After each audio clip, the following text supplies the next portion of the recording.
Here we go.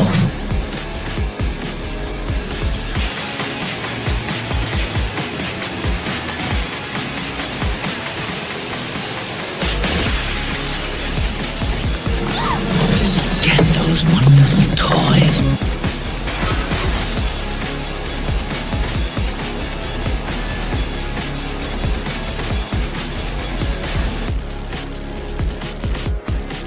Are you playing in the bathtub with your little doll? Action figure!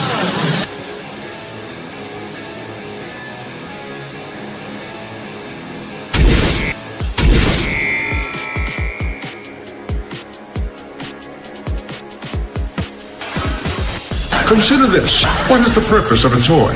To be played with. Therefore, to not play with it would be Illogical. Oh, damn it!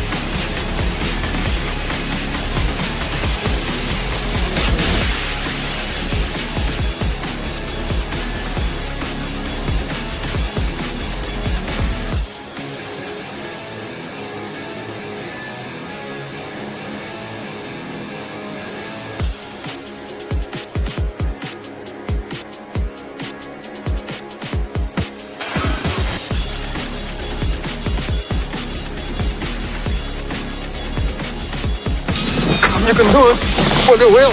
I don't want to go through life being a Wonder Wheel murderer.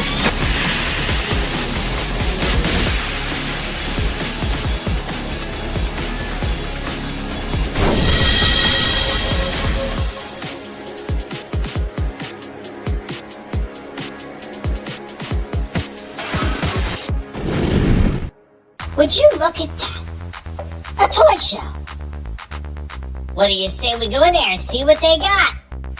Step right up and hear all about wonderful plastic pieces of marvels. Only here on Collectable Past. Hey everybody, what's going on? And welcome back to another Collectible Past as we're getting ready to break down some of the toys that we absolutely decided to show off this week, some of the things that we enjoy, some of the things from the past, the things that are always a lot of fun to show the hell off instead of all the other crazy shit that people do where they're miserable all the time. And of course, like I was talking about last week, we're going to talk about some of the old school things, some of the nostalgia bait, some of the things that some of us may remember from our childhood, some of those toys that stuck with us all these years, and some of them that we may have forgotten about. That is what we're going to start off tonight before we even get into panel introduction with a quick old school toy time for that Christmas time of year.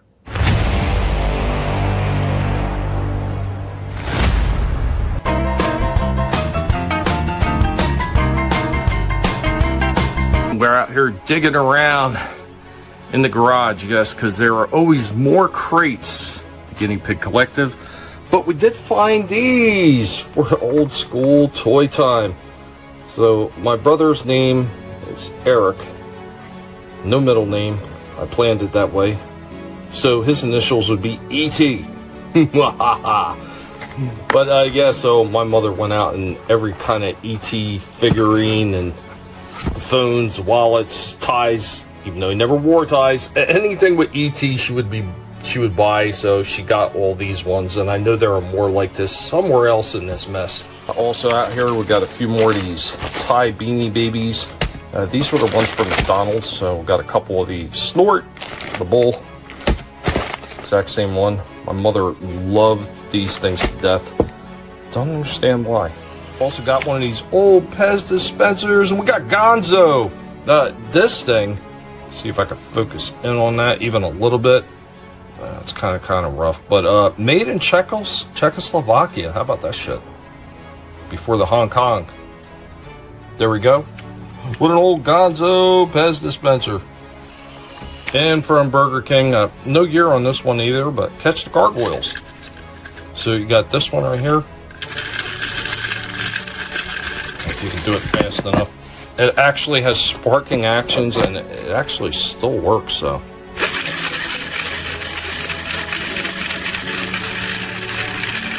There we go with that. Burger King. This case right here with just a bunch of assorted weapons for different figures. And, oh shit. Got the Spider-Man helicopter granite. It's a little busted. The legs for it are right here. Actually, the rest of the blade is right there. I could re-glue that shit. Beetlejuice head. I'm not sure what that came off of, but that's kind of neat. Oh shit, we also got a Batman. Old broken Batcopter. Man, I was just recently talking about this. Here goes one of the little feather pieces, the boa feathers for Mr. T. Mr. T and Friends, big 12-inch style. Some of these little assorted mini race cars. Can't remember if these were Hot Wheels or who they were by. No, these were by Mattel, I think. I had a bunch of these, a little Bandito one. And, yeah, shoulder cannon for a wheeljack. Broken though. The guys, there we go. Our old school toy time.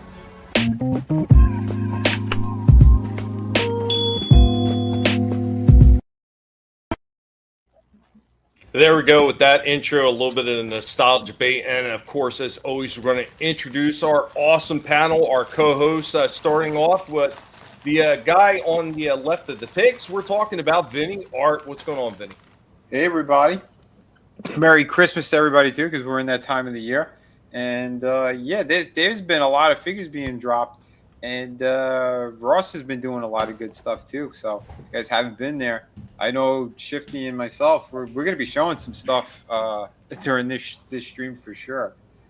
Pretty cool things. I will say that. But, yeah, happy to be here. And, yeah, got some really good stuff to show tonight. Awesome. We always do, man. We're always bringing the goods, as they say, bringing the goods.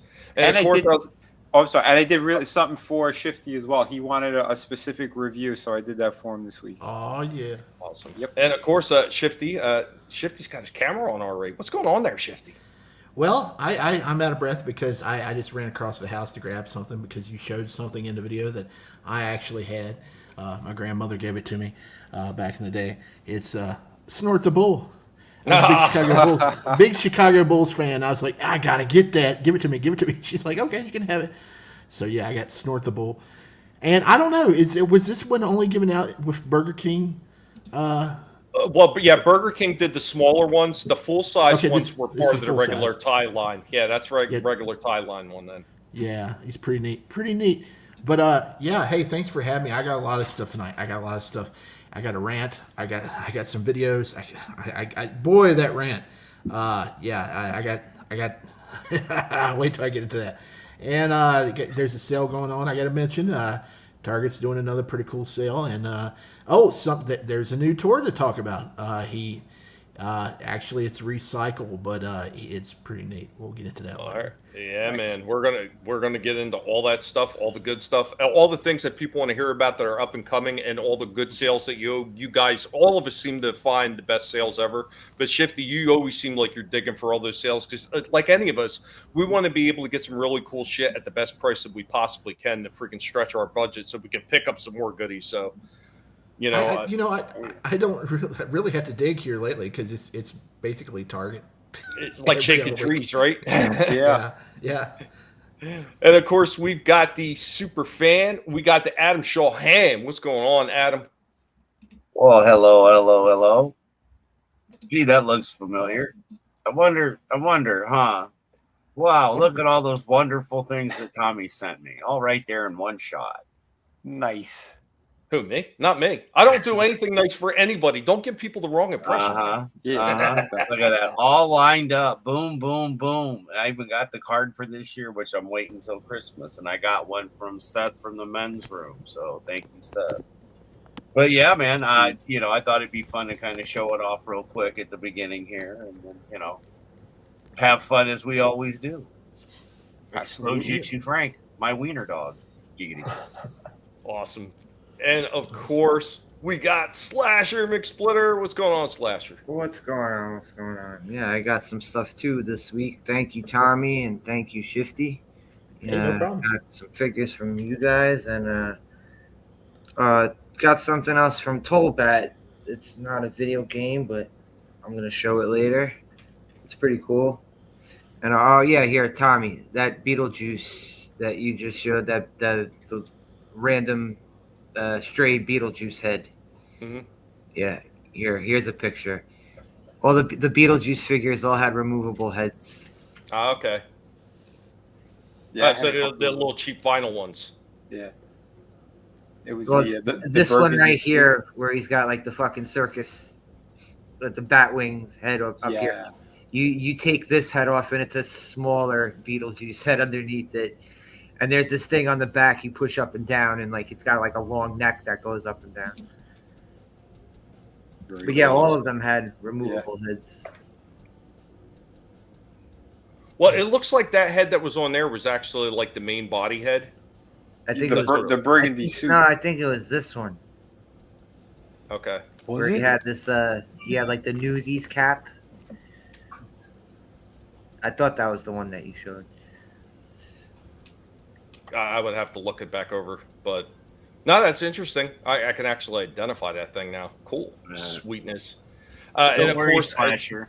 You'll have another package once USPS does its job. I guess it's back in New York, New York. Yeah, thank you guys. I gotta send your guys' stuff out. Well, Shifty, I still gotta get something for you. But no, hey, that's fine. Shut up. No. I can't see when people do that. Hey, save that for it's the Christmas. night. It's the time of giving. Right? No. I jumped the gun a little bit with Slasher. I said yours a little bit earlier than everybody else. That's fine. But I'm going to go ahead and say hi to the people in the chat. Got Chaos Hoy was in. Chaos, everybody's doing well here. Hope that you are too. Iceman Modeler also hanging up in the house. What's going on, Iceman? Tina Bojan in the house. What's going on, Tina? Thank you for joining us. Well, RR, my man in the house. It is toy time. You damn right it is. Always toy time when we're having fun. Real INAJ 27 also in the house. What's going on, man? Thank you for joining us again. Hope you guys are getting ready to have some fun. All the old goodies. Yeah, man, there's always tons more stuff sitting out in the garage, especially. Gap After Dark in the house. What's going on, Gap? Guys, remember to go ahead and keep sharing the links out there. Let everybody know we're here. It's always the Games and YouTubes. I've been talking about it for over 6.5, almost 7 years now. And now other people are starting to see. They're starting to see it now, and they don't like it. Keely Chow also in the house. What's going on? Good morning, everybody from Hong Kong. What's going on, Keely? Good to see you. I think that I get everybody now. Super fan hanging in the chat as well. I got everybody. Guys, getting ready to have some fun. We're going to kick this off. And, of course, as always, I've got a pig that is up to the task. We're going to kick this off with toys from the past. And Indy has picked a good one. I'm sure many of you may at least remember this one in passing. How you can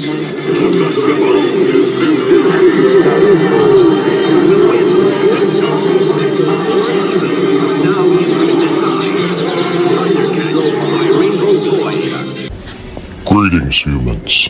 This is Indy. Welcome back to Toys from the Past.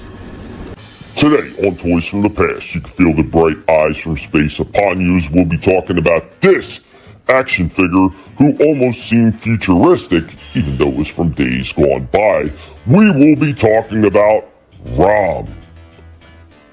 Now, Rom, the original Space Knight, was an electronic action figure toy most notably produced by Parker Brothers and released in 1979.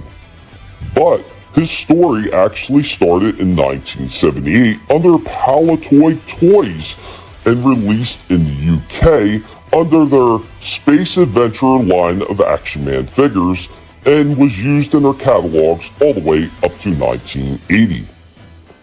Despite the effort to integrate the character into an established popular line, the toy did not perform well, and the total global sales, as reported by the figure's creator, Big McCoy, were disappointing.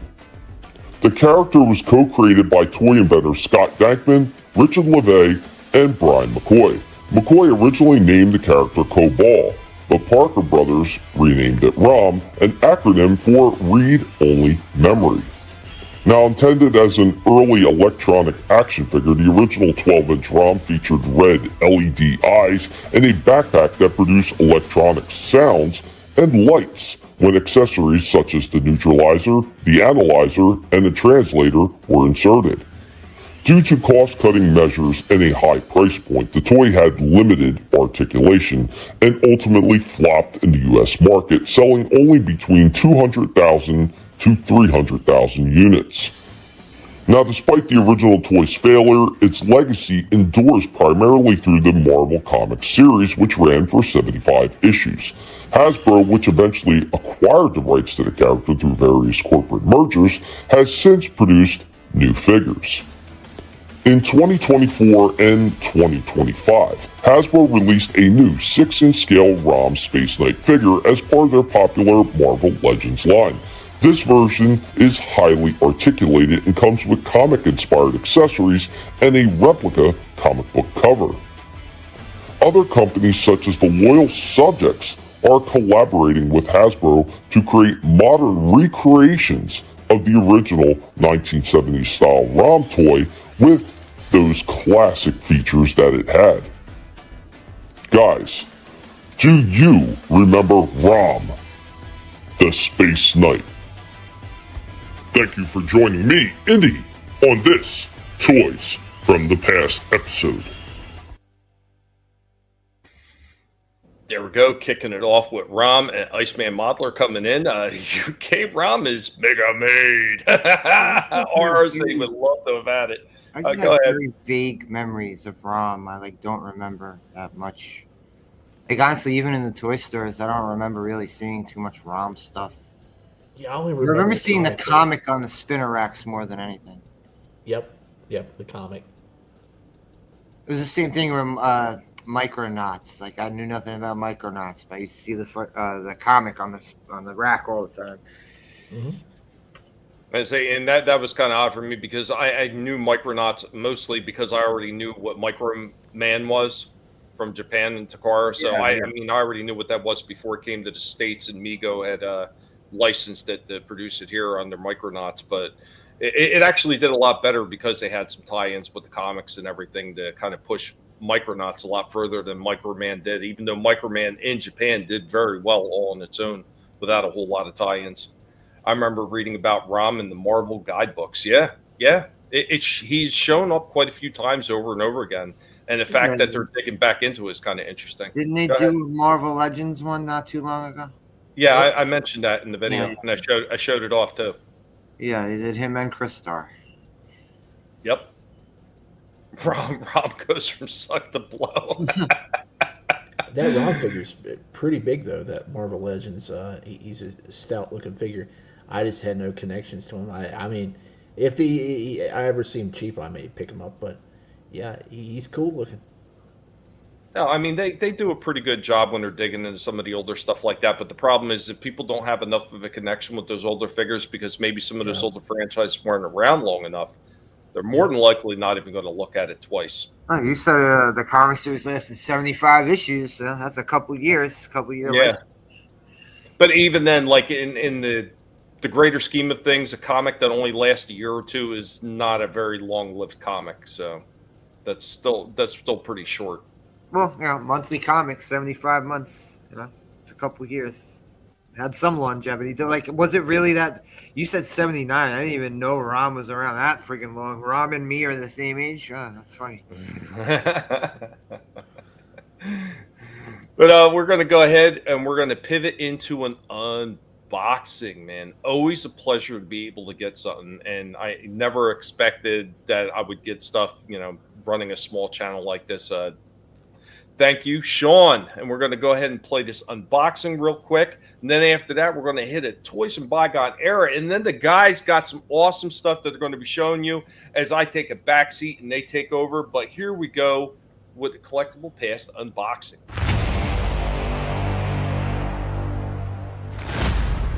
Zooming in on the biggest and happiest face in the collective. Right, Indy? Oh, you sniffing that camera? Oh, Barnes, you trying to get on it too? Oh, Barnes, you got the happy face too. Happy piggies. As we are getting ready for unboxing time, piggies. Oh, yeah. Show you in the box. Who's in the box? What's in the box? What's in the fucking box? Guys, welcome back. We are here for another unboxing. That's right. The Guinea Pig Collective has received another present Thank you, Sean Estep, man. Sean Estep is amazing. Always sending the Guinea Pig Collective presents, and I really do appreciate this, my friend. One of these days when things are a little bit better, the Guinea Pig Collective is going to show you a round of gratitude with some cool guinea pig stuff. But for the moment, let's go ahead and get into this. Let's do this guinea pig style and open this sucker up. Now we're all open. We got that open. Let's go ahead and check out what we got. Shit, what do we got in here? Looks like some Transformer stuff. This is something I would not normally ever collect, so always kind of curious to see what these things look like. So we got some Blokies. Classic Class Scourge. Got a Mirage in there.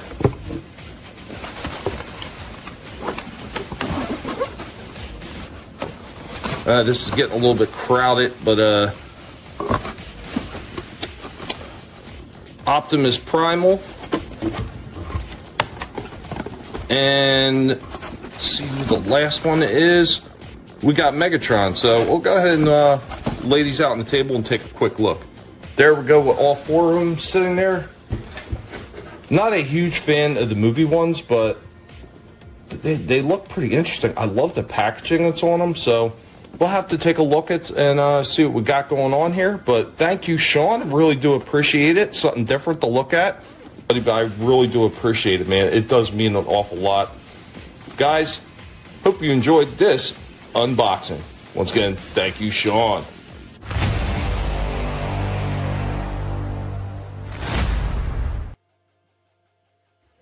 See, if you're not gonna have the window on the box, then do something cool like that.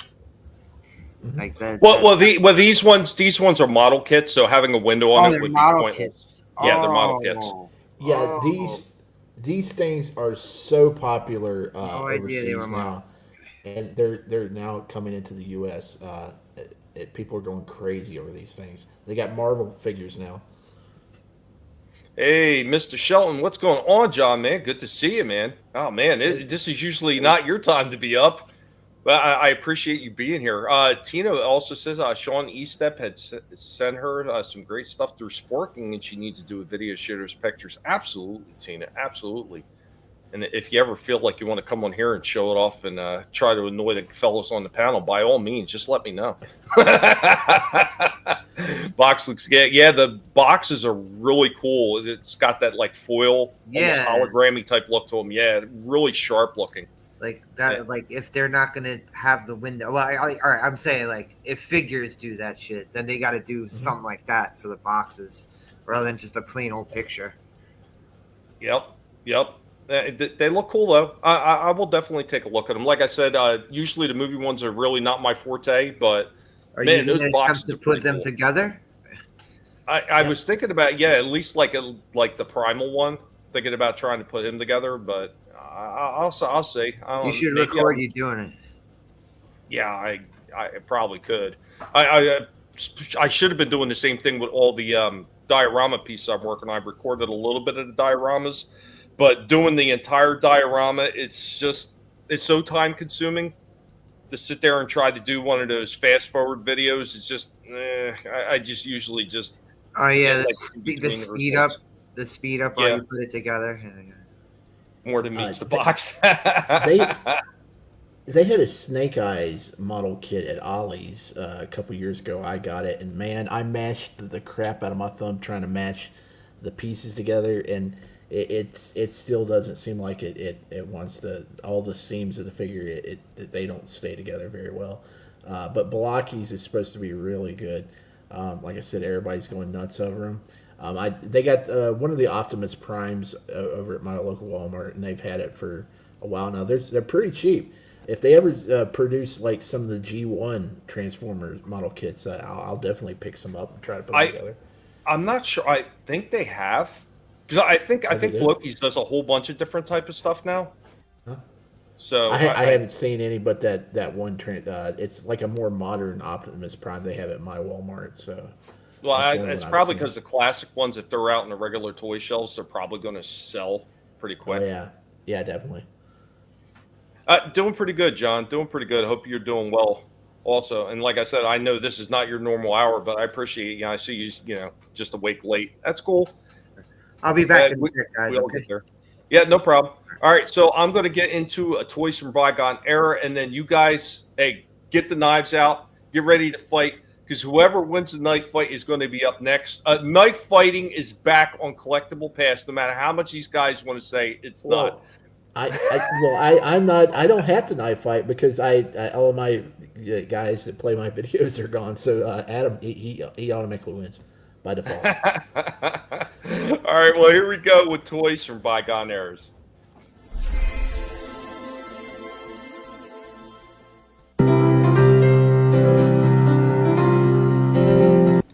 I am your Professor Indy of the Guinea Pig Collective. Welcome to Toys from Bygone Eras. And for 1975, these great new characters. Astronauts Alan Burton and Pete Burke. And the Apes. Galen, grandson of Cornelius. Urko, the vicious soldier ape. And General Ursus, the nemesis of Dr. Zaius and the astronauts. Planet of the Apes Series 2, sold separately by Mego. You were little and had fun making mud pies. And then you grew up and helped Mommy bake a Betty Crocker cake. Well, now that you're older, guess what? Now there's a Betty Crocker Easy Bake Oven, just for you. It's the most beautiful oven I've ever seen. And it comes with real Betty Crocker mixes. Be a Betty Crocker baker, make a Betty Crocker cake in your Betty Crocker Easy Bake Oven. And you can get extra Betty Crocker mixes to make lots of delicious treats.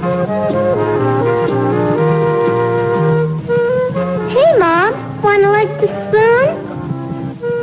Another good thing about Kenner's Betty Crocker Easy Bake Oven, it comes with valuable Betty Crocker gift coupons. Sit down, Bond. Here, your 007 ring. It leaves the 007 seal. Your 007 ID bracelet conceals ammunition and message pellets for use with the 007 pen. An ordinary pen, isn't it? It writes like one, but it projects messages over 20 feet. Ingenious. And should you find yourself trapped, you merely whistle for help. Then by placing ammunition in that slot... Careful, Bond! This is vapor paper. Writing messages to our agents. Drop it in water. Astonishing. Good luck, Bond. You're on your own. Get your 007 secret agent pen and disappearing vapor paper separately or packaged with a 007 secret agent ring and ID bracelet. You'll get a bang out of it. By American Character. Thank you for joining us, and remember, if it's not being done by a pig, it's not worth watching. All right, yeah. All you boys had an Easy Bake Oven. Well, the guys wound up getting the Creepy Crawler bake set, so they had that as well. Tina says she used to burn the crap out of her hands with the one from the 70s. Yeah, because that thing looked dangerous as shit. RSA used his sister's Easy Bake Betty Crocker. Nice. 007 Guinea Pig's License to Kill. What's going on? Happy Dino, man. Good to see you. No worries. Thanks for stopping in for whatever time you're here. Appreciate it. Name's 007. Double Nibble. What's going on, man? Excellent job by Indy. Yeah, man. Indy always kills it every single time. But, Adam. Adam, are you ready, man? Yes, sir. All right, man. It's Easy Bake Oven. That way, your daughter can accidentally make you a cake. Yeah. Man, I want brownies now. You have to click on my share. Oh, where is it? It's not up here. Did it go away? Oh, you sucker. It must have went away. Hold on. I was wondering why. I thought maybe he just had something on the main page, and I was like, hey, he had something there for a minute, and then it disappeared. So, oh well, you know, internet. Pigs have a license to nibble on too. You're damn right we do. There And we we've been go. going at him left and right. There we go. All right. There we go. So go ahead, Adam. There we go. There it is again with the penguin and the Hush, which I didn't even know they made McFarlane's like that. So that's kind of cool. In the smaller packaging. Yeah, that's specifically, specifically for Ross. Get tongue tied. Yeah. It's all right. Now, and then the little guys here, where'd you get those? Weren't those from Ollie's? The magnet ones? Yep. Could never find the Green Lantern, or I'd seen Wonder Woman a few times before everybody said they wanted them, and then Wonder Woman was gone, and they only had those 3 left. Look those smaller ones up on Target's website. They're going for insane prices. Oh, wow. Crazy prices, like $40.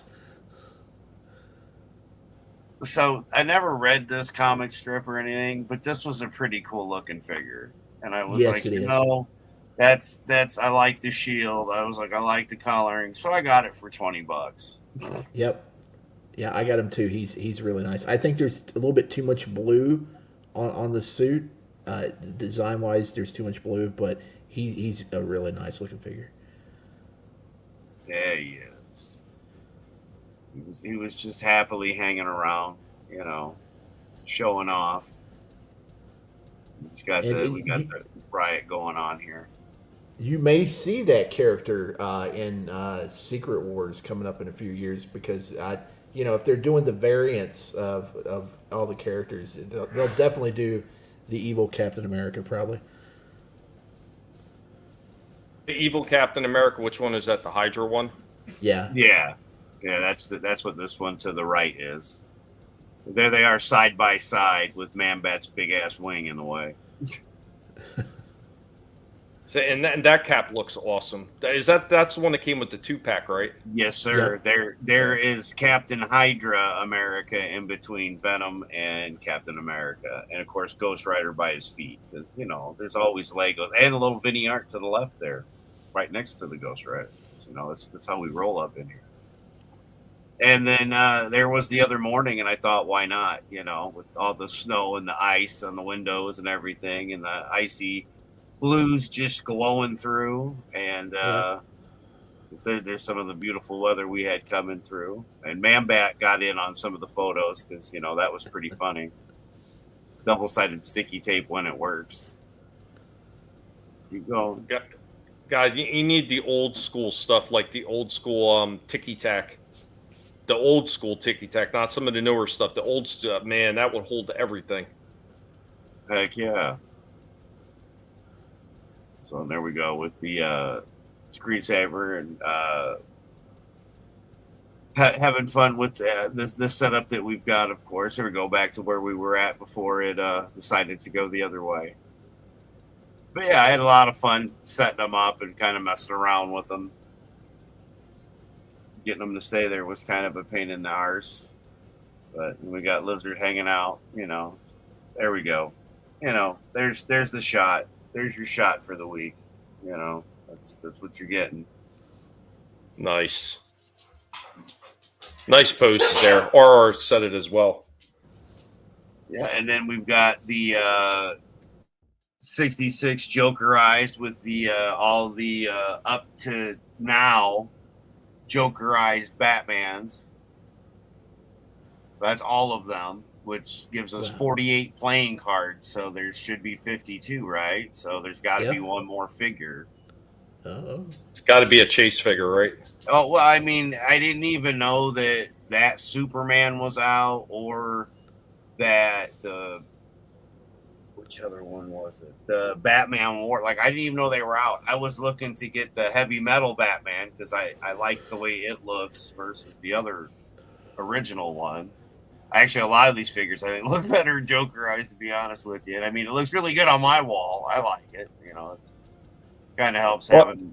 Well, it's all about having fun with them too. I mean, like we always talk about, you're going to have fun with these figures, even if you can't take them all out of the package and set them up in dioramas or, and stances, however you want it. Be able to put them up on the wall so you can see them and you can enjoy them is like paramount. You know, I mean, it's a shame that I have so many that I can't look at and enjoy the way I want to, just because I don't have the space. But I'm hoping as things progress and things change and justice is finally served, I will finally have that room to set it all up. And what an undertaking that will be. Oh yeah, I mean, I'm just lucky enough to get this stuff up when I've got it, and you know, wanted to do a little lizarding here real fast because you know he's just hanging out here, happy as can be, you know, fitting right in. And see, you're hitting a spot right there. I like lizards. He's cool. So, you know, and of course the heater and Clayface, and you know. Oh, he's got a Joker duck. Oh, that's cool. He's got one of them ducks. I know, you got to think for those ducks. How long did we spend after the show talking about the ducks that one day? At least 45 minutes. We was going through all of them on Amazon and stuff. They were, man, they were nice. I got that from Utini, a buddy of ours from the UK. He had sent that down to me as a gift. Yeah, I can't believe those things aren't like more popular than. They're Funko awesome, Pops. man. Like Yeah, there's they're nothing great. wrong with them. Yeah, I mean, yeah, they look so much better than a Funko Pop, and they're just about the same price. I mean, why not collect those instead of Funko Pops? I don't get it. And you could pull off Double O Pig. I would actually think Barnes. I mean, he's right there with the G.I. Joe stuff. He is the G.I. Joe and BattleBot Pig. He is combat ready. And believe me, he is combat ready. He's already seen combat. Him and Rorschach had gotten into it. Poor Rorschach. But, yeah, man. Barnes is a scrapper. Indy's just a big fluff ball. What was that movie with the guinea pigs, and they were like army guinea pigs or whatever? Oh, God, I don't remember the name of it. I caught it one time, and I forget the name of it. Oh, that should be on your playlist, Tommy. G-Force, was it? No. Yeah, it was G-Force. Yeah. Okay. Yeah, Guinea Force. The name is Helmet. Dark Helmet. Double O Nibble. Poor Helmet. Yeah, you're right. Barnes does have the suave look. He does, man. And he's something else. But, yeah, Vinny, you're back, man. By all means, take it away, sir. I'm here. Oh, first thing I want to do, I want to show this my little thank you video for Tommy. He sent me some stuff already, and Sean. And I want to have a big shout out for my friend Tommy, the Guinea Pig Collective. He sent me these really awesome pieces here for Christmas. Thank you so much, buddy. Yeah, we got these fun little pieces from Ollie's. They're magnetic and die cast. Batman and Superman. We have 80 years Hot Wheels, which looks super awesome. I like the color on this thing too. And of course, Perceptor from the Studio Series. So thank you again, Tommy. Dude, Merry Christmas. Thank you, everyone. And a big shout out too to Sean Eastup. He sent me some cool stuff too.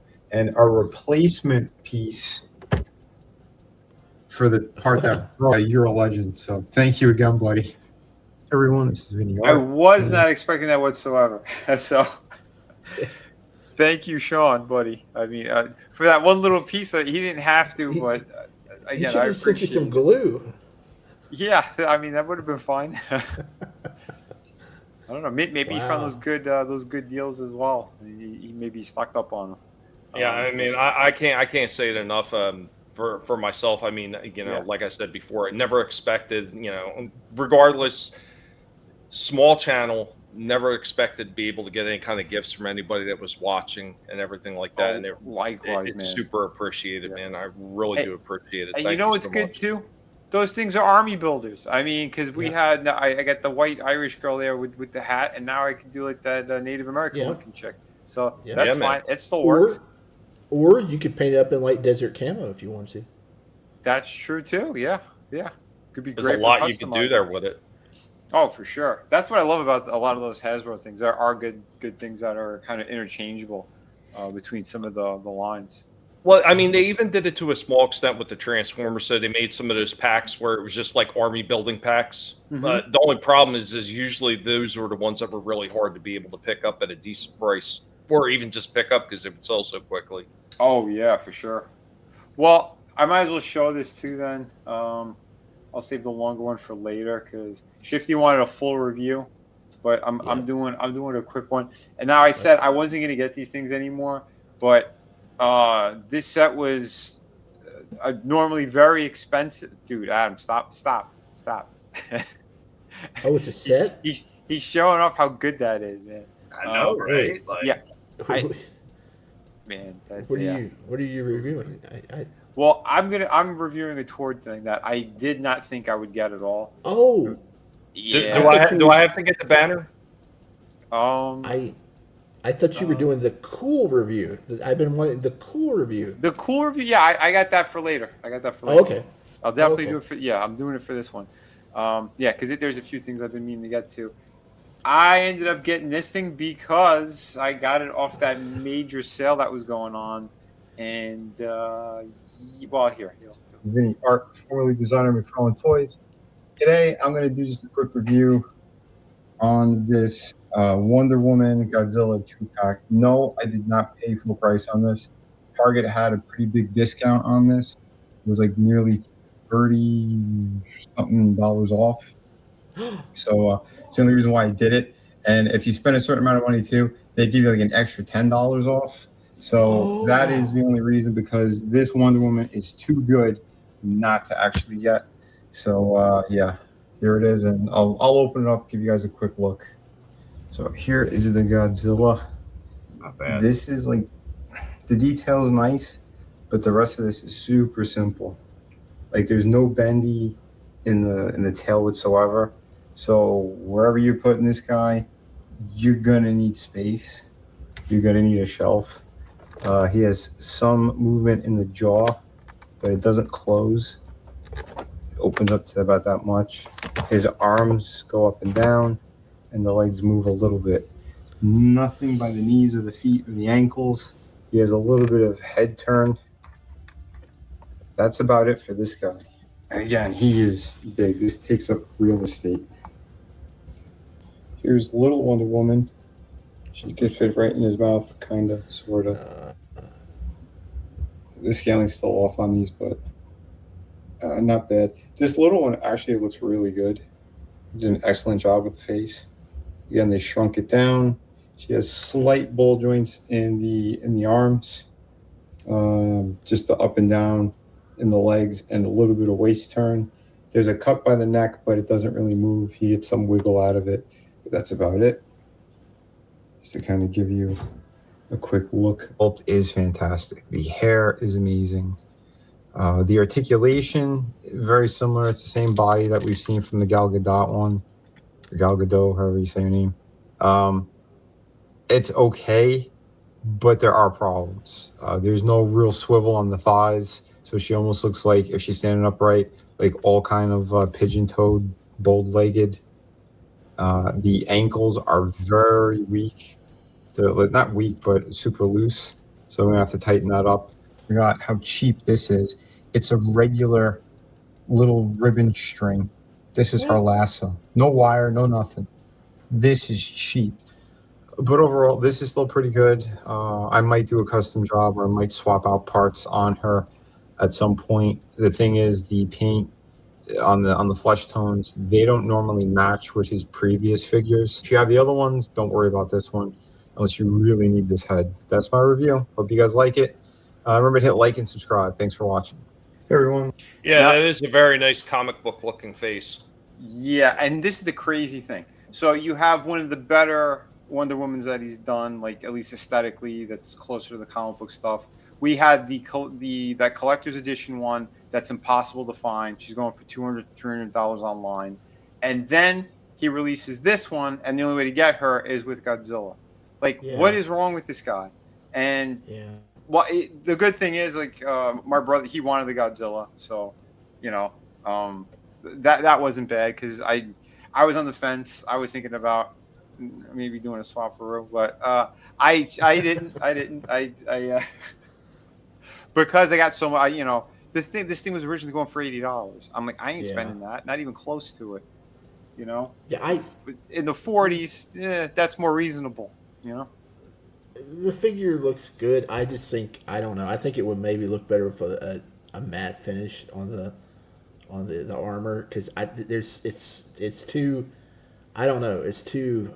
Yeah. It looks kind of like a Hot Wheels car. Kind of how shiny. I don't mind the candy apple red. I don't mind that so much. It's the skirt that's kind of bothering me. I might swap it out with another one, or like I said, do some customization. But the upper half I think looks great. The face is awesome. The articulation and the upper half is pretty good. It's those legs and the skirt that are kind of a little bit. It could use an improvement, is all I'm saying. But I mean, that's always been the problem with Tord too. I mean, it's the reuse stuff, and then he gets lazy. Oh yeah, he gets super lazy. Thanks, R. And Gab said, "Are you sure you really like it? Can't tell by the review." Well, because I got my issues with Tord for sure, but she does look great. The sculpt work is awesome on Godzilla, but he's super limited, and the way what the process he used for Godzilla, it's very, very, very cheap. Like this guy, he's throwing an $80 price tag on this is insulting. Yeah, I'll put it at that. Because the way that the Godzilla reminds me of some of the cheaper Toho ones that they put out there, and I picked up a few of them. They look pretty cool for what they are, but you're not getting them for articulation. You're just getting them for the look. Right, and that's what it reminds me of, the really basic, cheap Bandai Godzilla figures that they put out. Yeah, because it's all hollow inside. It's like those. You remember those kind of figures you used to get at flea markets? Yep. You can still pick up at some of this place like Dollar Tree and everything like that. Yeah, and they're dirt cheap. Why would he like? All right, if we're gonna split it in half, and you go, okay, which is the figure that's more expensive? You know what I mean? It certainly isn't him. Yeah, there's a lot of plastic there, but that's all it really is, and that's cheap. Yeah. He's $15 best. Yeah, at most. So don't tell me that she's over $60. Get out of here. Absolute garbage. Yeah. But that's Tord for you. Shifty. It appears Shifty's got something hanging in the bullpen. Well, before the bullpen, I got a rant. I gotta get this off my chest. Wait, let me make some popcorn. Okay, look, I hope anybody that orders anything out there in our audience, or watching the replay, all y'all on the panel, I hope all the package deliveries go smoothly and you have no problems, no issues this holiday season. Let me just say this. Some of these third-party drivers that they hire during the holiday season to deliver stuff are terrible. The last month, we've had issues, not just from UPS, but FedEx. So I'm thinking there's a guy that's double dipping in both companies and delivering both for both companies coming through here, because it's not our regular drivers, I can tell you that, because they're impeccable. They'll drive the big trucks all the way out in boonies and deliver your packages to your house, and they'll follow directions, and they're great. These guys they hire for the holidays, they suck, or this one person does. About a month ago, I had trouble with UPS where we were looking for a package, couldn't find it, didn't know where it was. It said it had been delivered. Come find out, it was out on the main road, tied to the flag on our mailbox, because that's where the mailboxes are. UPS and FedEx are not supposed to do anything with mailboxes. That's not the U.S. Postal Service. That's not they're supposed to bring it to the house or somewhere, right? Well, they left it out there. Okay, and then we're like, okay, what the crap? 2 weeks later, FedEx, I had the same thing happen. But they, on when you get your email update, to say, hey, somebody, when somebody's delivered your package, it said delivered to the back porch. I looked on the back porch, nothing there. I looked on the front porch, nothing there. I'm like, why did they list this at the back porch? Because it's not there. Come to find out, first we went all over to the neighbors' places to see if it had been delivered there. No, it was sitting out on the mailbox, tied to the mailbox flag out on the main road where anybody could grab it. This past week, somebody's package was sitting on top of the mailboxes. The next day, it was still sitting there, but the wind had blown it off the mailbox into a gully next to the mailboxes on the main road. Oh, man. And I'm like, I said, this is crazy. We need to do something about this. We need to go back and try to help this person out. Now, I didn't do it because I got tied up today. I came home, took a nap. I had ordered some hubcaps for my father. He's got an old truck he's fixing up, and he wants to put these nice hubcaps on there. And I ordered them off of eBay. And I got the notice that they had been delivered, right? And on the thing, it said, delivered at 4:35, met customer. I'm like, what the fuck? I'm like, I was asleep. He was watching TV. I'm like, what the fuck?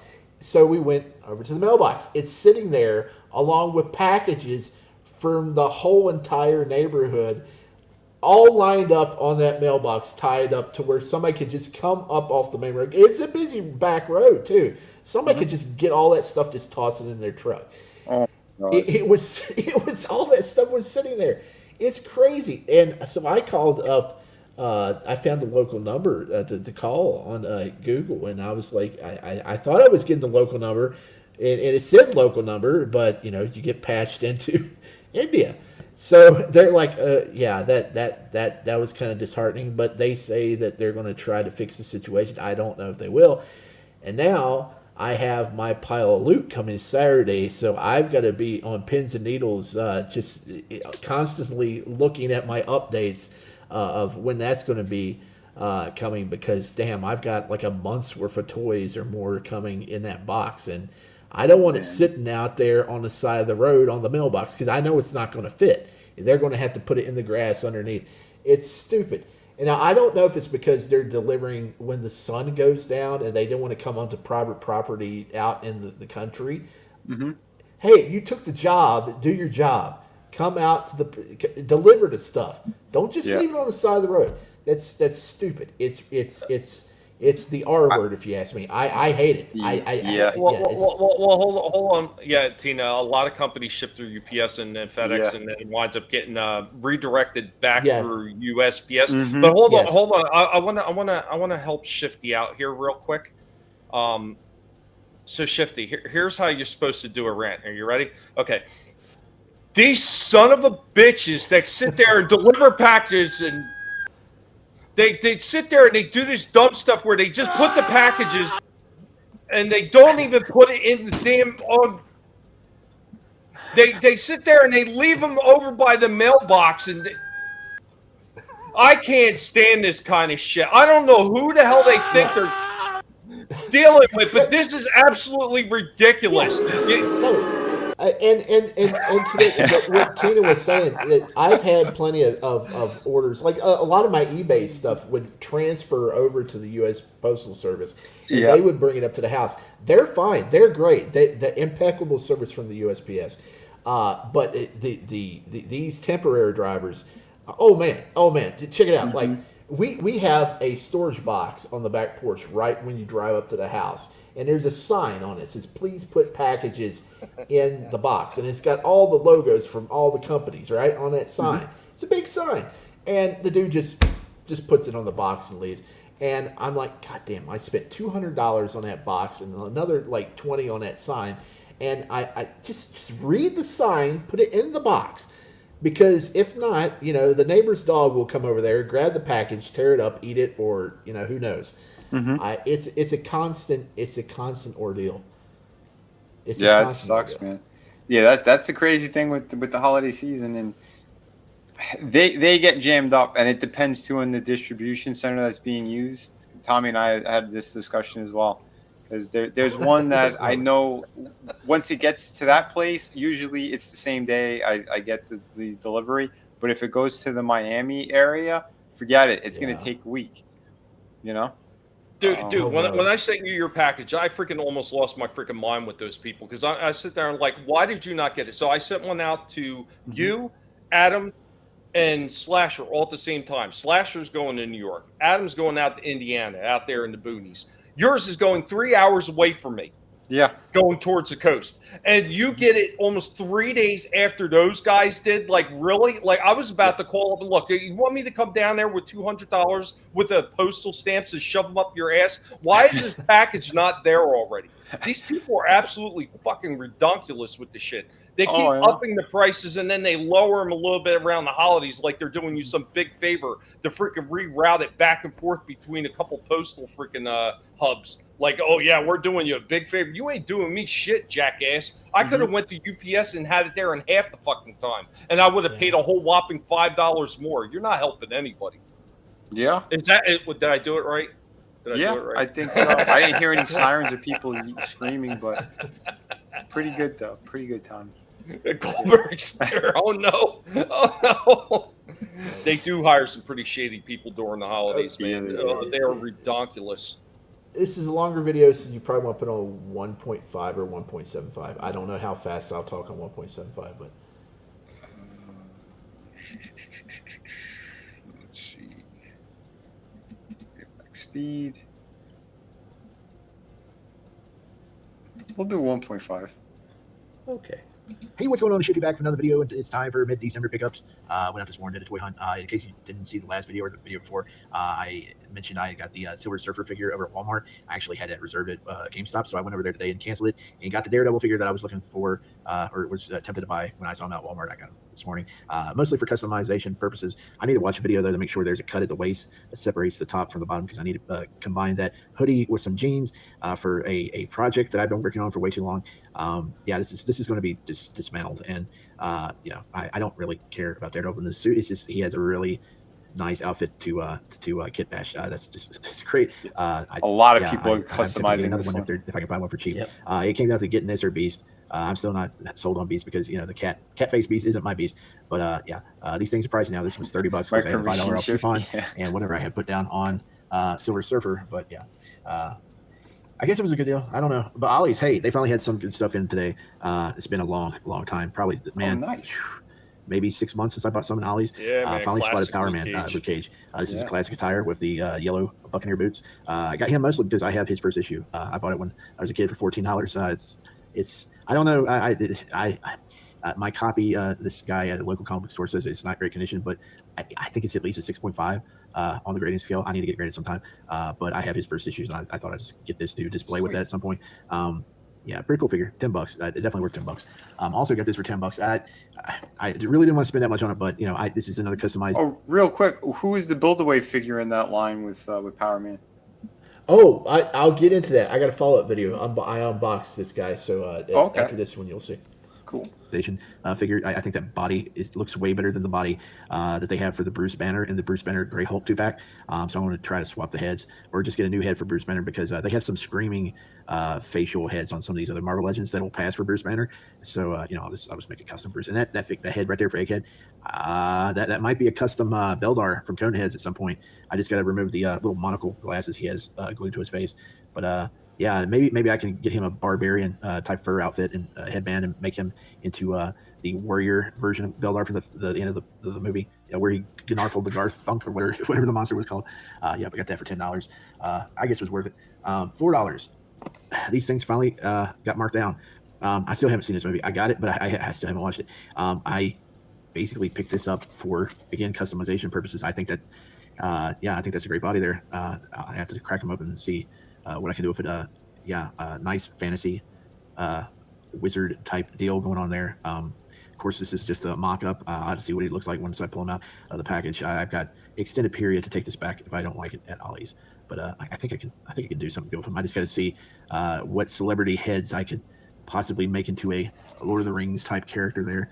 $4, definitely worth it. Also picked this up. Now I got to be careful with this because this one's been known to break. The arms have snapped off on a lot of these these figures here. I think that is well worth it. The other two figures are still $7 for some reason in the animated Dungeons and Dragon line over at Ollie's. But hey, you get two figures here. You get the little unicorn and little barbarian kid. So yeah, this is definitely worth $4 if he remains intact. I think I'm going to crack him open early. And it comes with extra dice down here. Oh, that's nice. That one didn't. This one does because with the little dice. Yeah. So oh, they only made 3 of these. Man, that sucks that this line didn't do well enough to where they can make the rest actually of the did more because they had the little they did? dwarf guy and man. They Oh had the yeah, sorcerer they kid. did the paladin, they These two did the are wizard, they $7, did them all, yeah, but they were if released that, in separate that set remain along with intact, it doesn't break Avenger that. and Looks like it's going to be a cool figure for the $4. Dungeon Master. $4 at Ollie's. What did I get now? Oh, let's talk about Ross. Ross didn't have any of the good stuff that I've been seeing online, but I did find a Barney. Man, I gotta watch what I do here. This is my third Simpsons figure. I got Homer, I got Krusty, and I got Barney. I wouldn't mind. You have more trying than to I find, do now. Otto, and I passed up on Otto several times, and Groundskeeper Willie. I'm kicking myself that I did. I'm thinking I may get into Simpsons figures. I don't know because they're cheap and they look pretty cool. I do wish they had more expressive faces on them, but man, that is a nice figure. I don't know. I'm just going after the characters I do like, are the ones that look really good. This one looks really good. He doesn't have any beer cans though, and he doesn't even have a hand where he can hold a beer can, which sucks. But yeah, I got Barney. Now just give him a plow. Well, he's sobered up. Yeah. Oh, this is really cool. You saw my preview video I made on Twitter. Yeah, check it out. I snatched this up real quick. I need to glue it here at Tor. But man, salt and pepper. That's really nice. I don't even collect these reaction figures. I don't usually collect them because most of the time they don't look this good. But these are really nice. Oh, and it sucks too. They had a McFarlane Flavor Flav figure over at Ross at one point, and I never could find it. Man, I would have got that too. But yeah, these look really in the packaging, just real nice. $8 for these two, so $4 a piece. This is probably my favorite thing I picked up today. Yeah, I swear if they would have more musician figures, I would buy them. Like, give me some Michael Jackson figures. Give me some, I don't know, Aerosmith, Metallica. Just anything from back in the day. Like I would buy them. Would buy them up. Oh, okay. Now this sucker, I'm gonna have to do an unboxing on this because he's big. I got him for $6. I haven't even played Diablo 4, but yeah, man, he's real nice. He's a McFarlane statue, and I'm gonna bust this sucker open and do a review on him. Nice. Yeah, if I saw any more of these over Ross, I would have picked them up. I'm getting into the statues. I like them. If I get them cheap, I'll pick them up. But yeah, that's all I got for this video, and stay tuned for the unboxing for this sucker, and we'll see what's going on later. Hey, what's going on, Shifty back? Pretty cool, okay, man. Quick little unboxing video. If you played on 1.5, it shouldn't be too long. It's only like 4 minutes. Oh, 1 sec. Oh, so real quick with the animated ones, I've got Uni and I've got Bobby, the little barbarian kid. I did full reviews on all of my. I got the acrobat and the what was he considered, a ranger. I've done reviews on all of them. Had no issues with any of those figures whatsoever. Well, I did with mine, kind of. It might be because he's been sitting on the Ollie's shelf for years. So I'm going to have to look up and try to find those other ones because I haven't even seen them. Yeah, they were never at Ollie's, but I remember seeing the Dungeon Master up in a Target one time, and I can't remember it. I think it might have came with a dragon or something like that, but it was a pretty big box. Avenger came with the steed, and as far as the wizard and the paladin, Eric, I'd never seen him at any of the stores, and the rogue chick too. I forget what her name, because she had the hood. Never seen those three in any of the stores though. I'll have to look them up. Let's play this one. I'm pretty glad I didn't pay full price for this. But I never would have. I basically waited till it got down to $4. There's a lot of issues with hardly any clearance room in the elbows. There's a serious defect in my thigh on this figure, on the right thigh. It's just misshapen all to hell. I don't know what's going on there. And the skirt is super rigid to where you can't get hardly any clearance room on the thighs. But he still looks pretty cool, especially for $4. I definitely not worth the $25 or whatever they were charging when they were first released. It looks just as nice without the helmet. I am going to try to find a different head for this character body and customize them up. Maybe, I don't know. Maybe I may get another one of these just to see if I can paint it. Pretty cool character, added to the collection for fantasy purposes. Here's the other Dungeons and Dragon figure I got. Where's the Oh, yeah, there's this little club here. This one, I totally understand why people were breaking this one straight out the package. He looks amazing, but every one of his joints are stiff as hell. You really need to either soak him or hit him up with a hairdryer as soon as you get him out the package. $4. Bobby here is a steal. Plus, he comes with a uni. Really nice little package for $4. But you just want to be very careful about posing him until you warm him up, because he is super fragile, really skinny arms, and yeah, I'm pretty sure the joints will just snap right in half if you don't warm up that plastic first. But $4 at Ollie's right now, a great deal. Okay, let's move into the last one here. I opened up. It's Egghead. He looks great. He's built great. He feels solid. The plastic on this is much better quality. I'm going to use this, like I said, this body for a Bruce Banner. I may have to paint that tie up or see if I can swap it out. I don't know. He looks really nice. His face, he looks sort of like a chubby John Lithgow kind of. But I'm going to use that head as a cone head. He kind of does. I don't know. But yeah, he looks pretty sweet, sturdy looking figure. Now that I got him out the box, he's definitely worth $10. Oh, and he came with this Build-A-Figure piece. It's a huge, oversized female body. It's for Cassie Lang. I guess she's in her giant mode. But it's purple and black and silver. This would make a good midsection for She-Hulk. I'm just wondering, Vinny, do you think the She-Hulk that the Iron Man and Fantastic Four She-Hulk? Do you think I could snap the thighs off and pop them on here, and the arms? That is a really little hole right there in the shoulder. I don't. Are they compatible with the Build-A-Figure pieces? Because this would make a nice midsection for Hulk. I may have to paint the neck up a little bit, because you don't ever have a black neck. But I don't know. I do not think these things are in scale. I think this is a lot bigger. Oh wow! If that's supposed to be the giant mode one, this is Because She-Hulk's a pretty sizable figure, but I didn't pull her out to see. Yeah, I think She-Hulk's maybe 7.5 to. She's in that range, 7.5 to 8 inches. I think 7.5. I never measured it, but this Cassie Lang, I believe she's like closer to 9 inches. Oh, I think. Okay. Yeah. I've never seen this thing put together, so I honestly don't know. Maybe I could use this for something. But yeah, I do not think you could. That's it. You can't swap that one out. Well, darn it. I got a lot of interesting finds there. And again, and as far as all those Dungeons and Dragons, the animated ones, man, I enjoyed the shit out of the ones I picked up. I wish I could have got the rest. Now, I did see the Paladin, Eric, for sale on eBay, but it was going for a ridiculous price for a solo figure. And I was like, yeah, nah. RR. Yeah, but Ollie's just not happening for me. I did pick up some stuff, like I said, this week, and I did get some good stuff. The Salt and Pepper figures are really cool. There were some things that I did see that I almost bought, but I sat down. And if I knew that Vinnie and Adam wanted it, I would have got it. They had Tekken figures. They had King, and he looked really cool, but I was like, it's $15, and I don't play Tekken, so I put it down. And they had a Superman statue that was just a bust, and not too tall, and it was $10, and it was Clark Kent pulling his jacket open and revealed the emblem of Superman, and that was $10. It's probably about $5 over the price. I put that down. They had Ultimate Casey Jones from NECA, $18, but the package was ripped on it, so I had to put that down.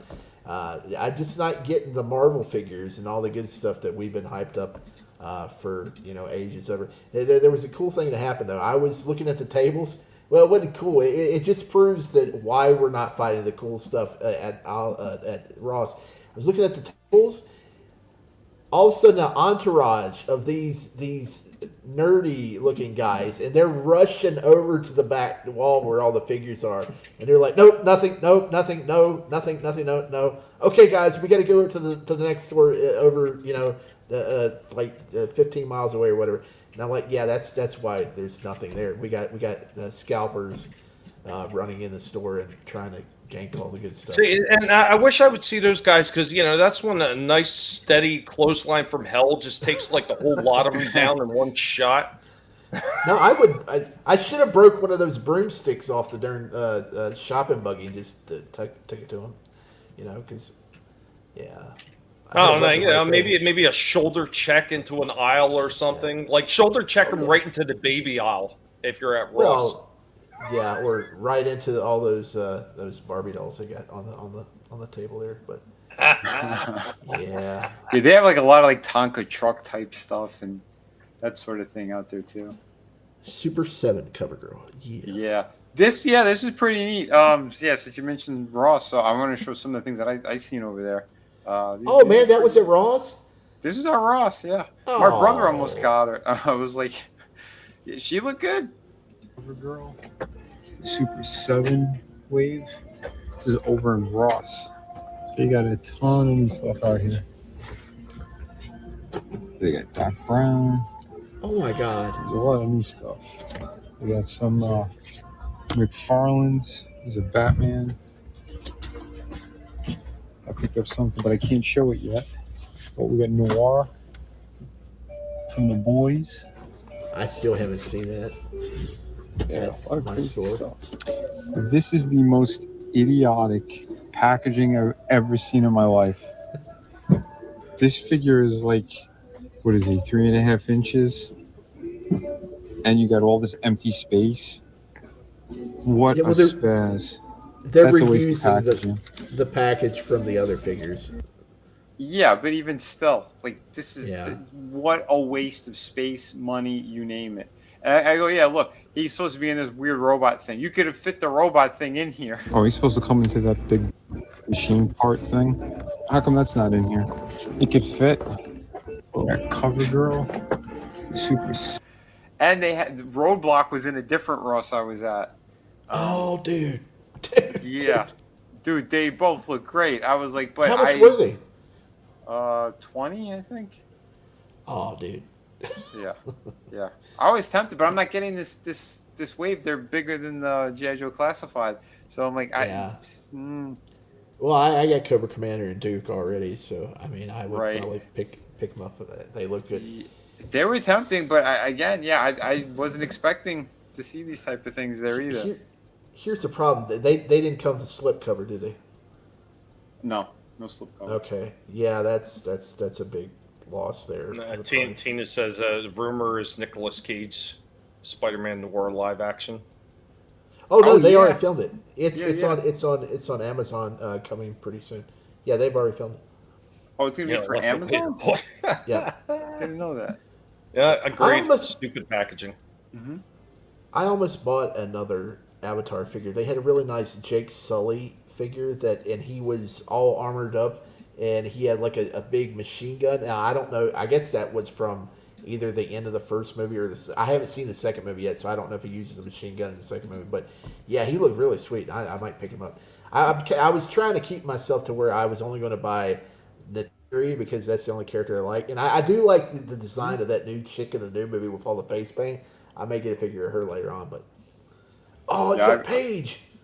I wasn't expecting to see this either. So there are a couple of different Rosses that's kind of in the vicinity where I could go to, and this is one that was kind of I don't really go to, and I found some pretty awesome stuff here. So here's a piece that I found over at Ross. I'm probably going to customize her or use pieces of her for something because she was only $2.99. Damn it. So, yeah, I don't know. When I open her, I'll see how she is. But I think I'm going to be doing some custom work with this one because those legs could probably be used for something else. But we'll see. I'll mess around. I did get a couple of other things at Ross, but I'm going to do a full breakdown of those soon. But yeah, check Ross right now. Holiday season, they've been getting some really cool stuff out there. So yeah, happy hunting, guys. Hey guys. Yeah. So the ones that were right behind her. Yeah, those are the Tekkens. But I didn't do a full review or nothing for that because again, you wanted a full review on something else, so that's what I did. A little bit limited on time this week. A lot going on. But it's a cool review. It's a cool review. Oh, it is. It's a very cool review. Should I just jump into it? It's up to you. I mean, I still got a ton of stuff too. I mean, all right. I'll just let me stand back while I whip this out because it is a pretty cool review. I got issues with it though. Yeah, well, I talk about it a bit. Yeah. Well, again, I had different expectations as well and thoughts, but you'll hear them during the review.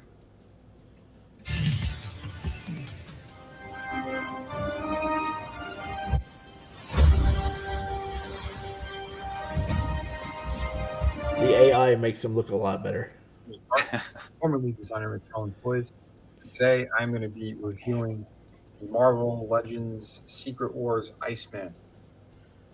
And there's been mixed reviews with this guy, considering his clear plastic. There are people who either love it or hate it. There are some issues with it from what I could see already. And I see two different colors, like the kneecaps. I believe his elbows are also more of that frosted color instead of the crystal clear. What's up, guys? Hey, buddy. They have this in my store. back. This Are you looks gonna pretty make it good. frosted, I think I have or too are many you going Iceman figures though. Yeah, I only had one aside from this one, so that's why I'm like, no, I'd like to get them, and yeah. Which Iceman? They're all the way around. But I oh, know I show why them they in have the here. frosted one, because the frosted one is more durable. The best and one's in clear. that 3-pack with From Firestar in. from the toy world, and that's why they did what they did. But yeah, I just said it we here. will be getting into. The I reason like that why second face. That second face. they're both pretty. I'll be honest. After I open them up, Angry Iceman. the smiling face still looks pretty good. It looks better in person than it does just sitting in the box. But yeah, the reason why like his kneecaps are frosted and his elbows and those certain joints, because it's more durable. That's the reason why they did that. If it was clear, they'd be very fragile and they'd break easy. That's why I said it's like pick one. Are you going to do them all clear? Or are you going to do them frosted? But yeah, let me let me open them up, and let's do a full review. So I think I'm going to start with the accessories. Here is your lenticular. I don't really care. He looks This cool. is I probably might gonna pick go in him the up. Garbage, to be quite honest. Mhm. But there, if anyone wants to see it, there you go. He doesn't even come with the Secret Wars one, but whatever. So, getting into his other accessories, I do think these effects look pretty cool. Some people have complained about how it clips on and how they actually work. They are sculpted uniquely differently, well, slightly differently. I could tell though this has got a slight yellow tinge to it. These three pieces. Oh, it's yellow? anyway. Slightly. And, yeah, we're gonna get into it, but this should Yeah, have been a bigger it's piece. Why is it so Probably small? like them stormtroopers. that- Well, anyway, he does come with ultimate hands as well. They should have. I mean, they're kind of neat for what they are, but shouldn't he have had more of like a, splayed out Yeah, hand his like hand this, like rather spread than out just kind of. his kind of limpy little hand? Shouldn't it have been like? Yeah, you don't want to I like a don't wet know. fish. Like I said, we're gonna get into it. Here is his ultimate. Yeah, like hand. he's giving a dead fish handshake. Yeah. Yeah. I just wish they put frosting effects on like He's they did pissed. the That does look accessories. really nice. Yeah, that is a really angry face, but it does look good. Yeah, I like it. How they carved it though, it almost looks Okay, like that's the best look I've ever seen of that. Not used to extra seeing hands. Iceman so almost angry. looks like a mask. Yeah. Well, that's why I try to zoom in and really make sure you guys can see it. Like a face plate. What happens when you eat Taco Bell? Right. Oh, he comes with snowballs. Well, one, yeah. But it does fit in the hands. Yeah, you can get it in his hand. So. Although I got a feeling you're going to be losing that if this hits the floor, if the toy falls. Let's get into. Did they make one of the Iceman Capcom himself. of the fighter, the Gamerverse? Do No. think he looks No. really good. No. I don't mind this kind What's of going on, feel, the Game Master? What's up? Hey. because it is different. It does look more like an actual block of ice. And what up, rather Frankie? than the frosted Hey, Frankie. stuff What's up, they've Frankie? given us in the past. Frankie. Again, this body that they use, Master. it's a similar body we've seen a bunch of times before, but it does have the butterfly joints that go back pretty far. Yeah, and I'll be honest, I don't mind the frosted knees. I thought if I I'd would have been hate it painting more. that black. I would have. No, I maybe think it done looks like, cool. Yeah, like it works. a bluish color on the. They X should instead have of used pure that jet effect black. more across the body. And his, Yeah, 'Cause it like looks- the old it one looks- did. his smiley face. Yeah. Yeah, Like the old Toy Biz one had stuff like that inside him. yeah, but again, it makes the joints more solid. So that's why they went that route, but it still worked. because you grab a couple of ice cubes, you'll see some look more, pieces of it look a lot more frosted than clear. But yeah, I mean, it's still, I'm pretty happy with this thing, to be quite honest. Now, get down on your frosted knees right now. Just either bitch one way or the other about it. I do think it looks good. Yeah, the smiling face works. I don't have a problem with this. Some people, it's kind of a cheesy smile, but considering how clear he is and how small this piece is anyway, if you're putting it up on a shelf, like you're not like really staring at this like a creepy grin or nothing. I mean, I just wish you could see his face. It's subtle, better. Don't look bad. For me, it's very accurate to what he should. Yeah, I'm trying to give you as much of an honest review and my thoughts personally. I mean, there's put some shading behind the eyes or something. That's up to you guys to decide. And if you need him, the only other Iceman I had in my collection was this one. Yeah. And don't get me wrong, I like the frosted look of this, but his body was shit. I mean, in comparison, I kind of like it. They're not even human. I don't like the hair on that one. Yeah, not the hair. The super skinny neck, that whole torso that's extra thin. This one, at least, he looks more like a superhero, or I still think the one in the 3-pack for Amazing Spider-Man's Friends or whatever is the best looking one. Yeah, the articulation points. It looks down. I'll back it up a bit. He can look up all the way, which is great. There's a little bit of room in there, so you could probably get a little bit more out of that. Not much on the tilt, but you could bury the chin. Again, we saw the butterfly joints that work beautifully. Yeah, I remember I was confused because he had this big metal belt on one of the figures, and I completely forgot that there was a point where he was wearing standard joints, double. Yeah, I think it was because his powers were getting out of control or something. And I think so. Yeah, I think Beast made that for him. The discoloration. Yeah, because he was like one of the Omega level mutants. It's because of articulation. Yeah, I read up on him after we had our disagreement a couple weeks back. He is so overpowered. It's a more solid plastic. So well, when he was more mutated, like the other one he showed, where he had the spikes coming out of him, wasn't he like going out of control completely with that? He might match the yellow of his effects a little bit. He can get melted down to a drop of water and regenerate. Somebody peed in the snow kind of thing, but yeah, we have our standard wrist with the hinge, again very tight out of the package. I don't know why he doesn't have that kind of ball jointed diaphragm. They need to update that. Get rid of this hinge one. This hinge one is, it doesn't look too bad. They fixed the back of it a little bit. Usually they bulb out more, a little bit like the front. But that ain't too bad. I still would prefer a ball joint. He does have a cut below the belt for waist swivel. The splits are about that far. He has the upper thigh and you could almost hit his butt. If you press it, you could. So that's not too bad. Really good range. Again, his proportions are excellent. He does have the cut up here. And he does have your standard ankle articulation.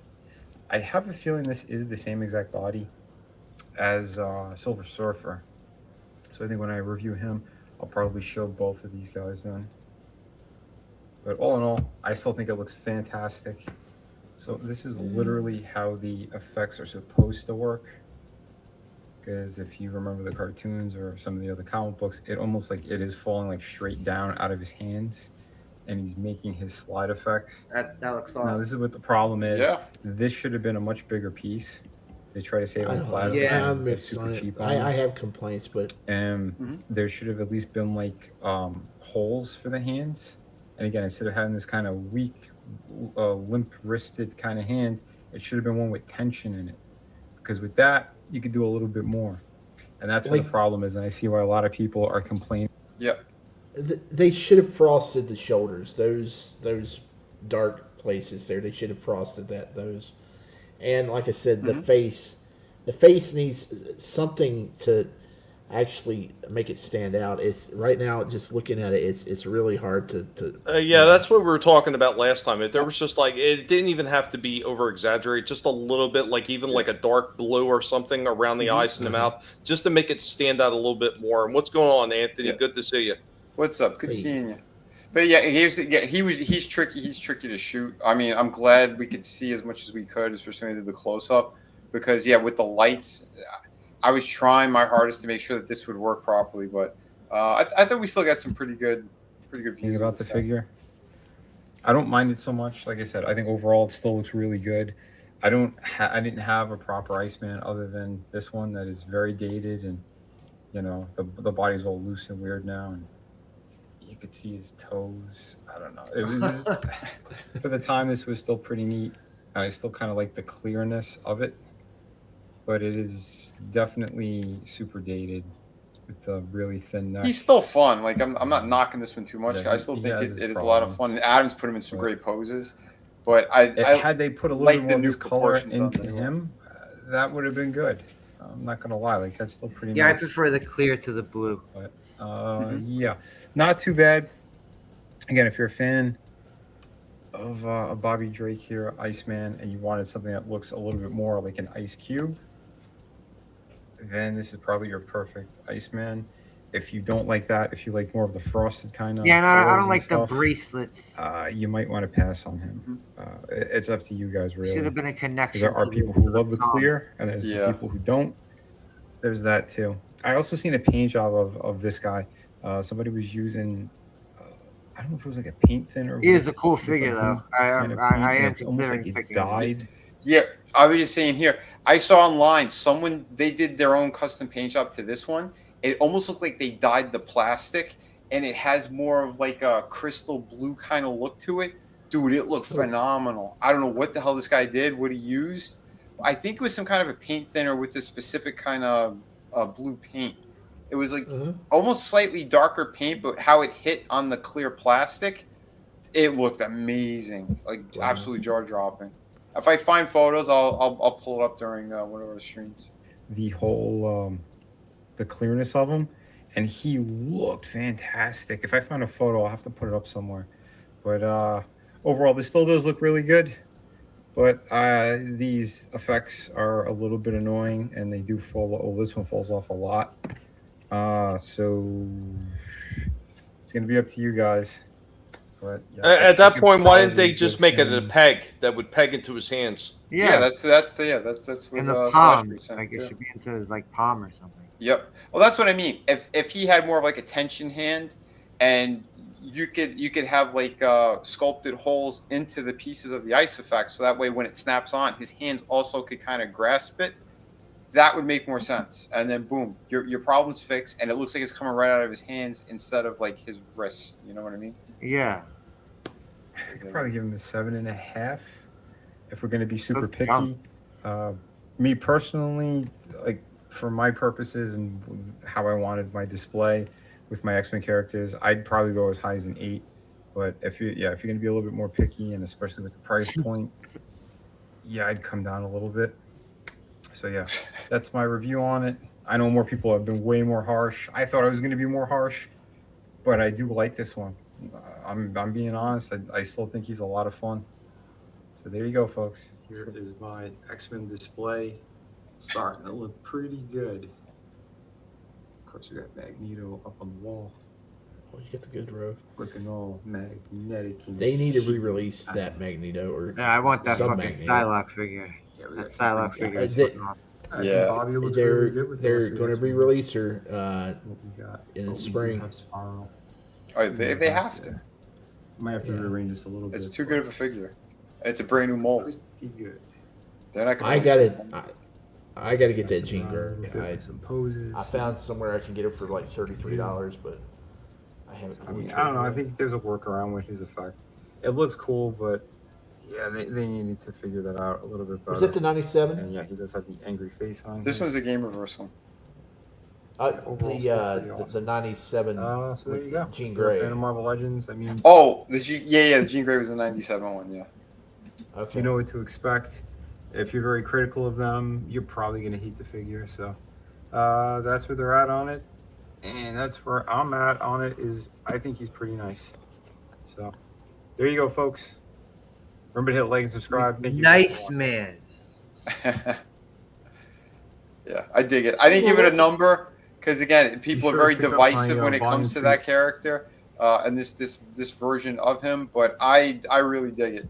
I thought they did. That's a great shot. That's a great shot right there.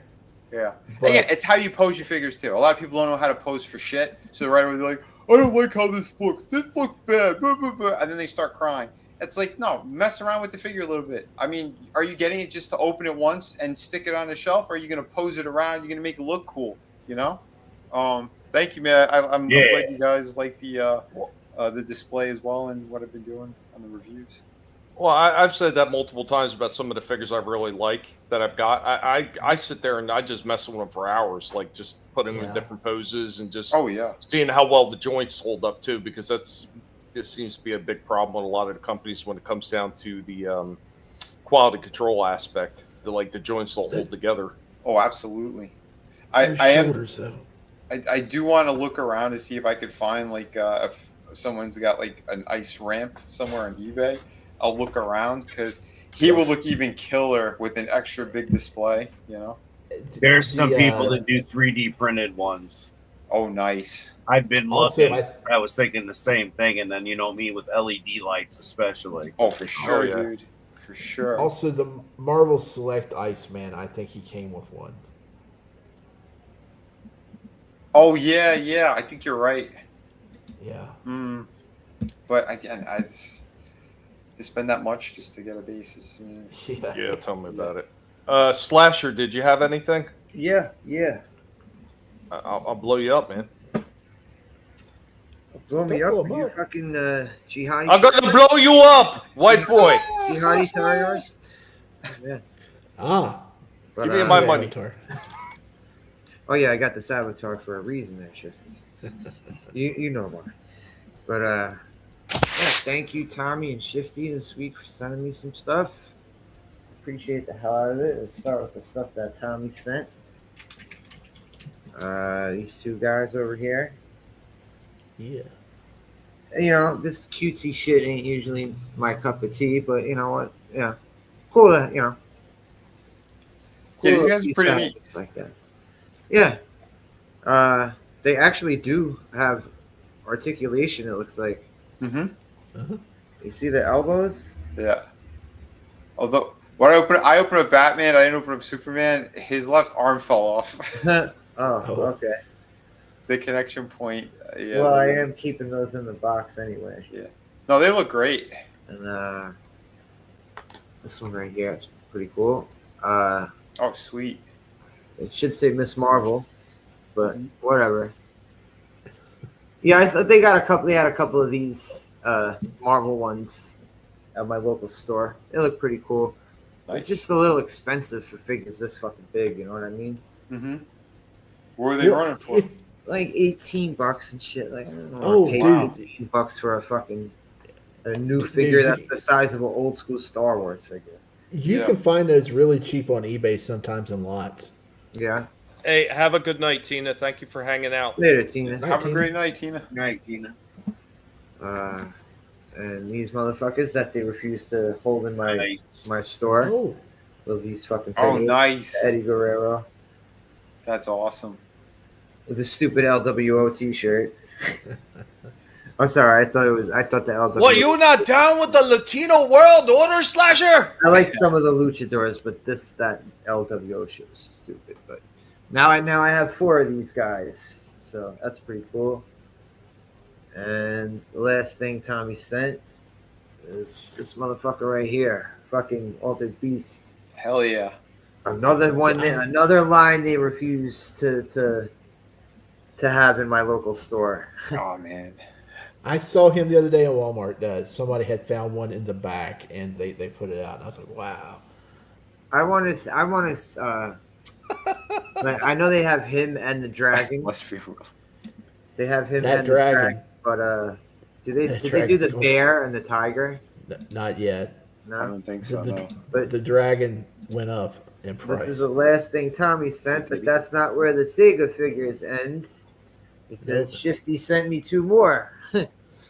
He sent me the dwarf from Golden Axe, Gilly's Nice. Thunderhead. Hell yeah.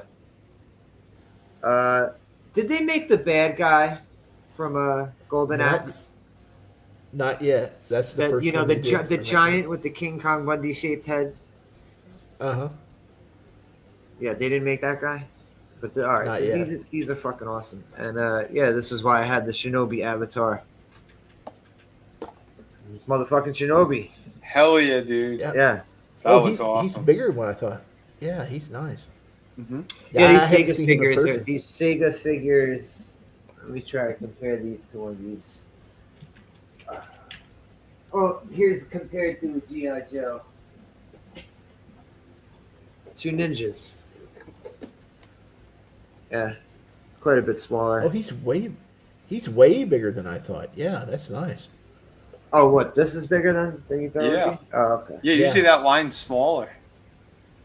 Well, I understand why this one's smaller because it's a fucking dwarf, you know. Yeah. But yeah, man, thank you guys. I appreciate the hell out of that. Oh yeah. And also, Tollbat sent me something that came today. He sent me this. It's not a toy, but you can still play with it. The Evercade. Nice. It's got 15 arcade games on it. Oh shit. And dude, that's great. it plays different cartridges. You could buy the cartridges for it, but very nice. So I want to turn it on for the first time, see how it runs. Yeah, I didn't know they still had stuff like that. Cartridge. Oh yeah, there's plenty of shit like this. Where would Tell me where he got it. Where did he get it? Probably their site. Oh, that's nice. Okay. The thing is, these are really small buttons. Mm-hmm.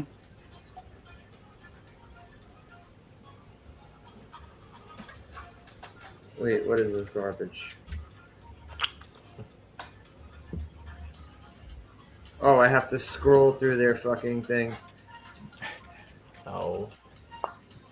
Look at all this shit they're making me scroll through. You can't really see it. It's yeah, you can't really see it. It's too bright. Yeah, the sound is good. I'll select the game and see how it works. The buttons get bigger the more you play with them. Double Dragon arcade game. Oh shit! All right, here we go. Starting up. Oh, there we go.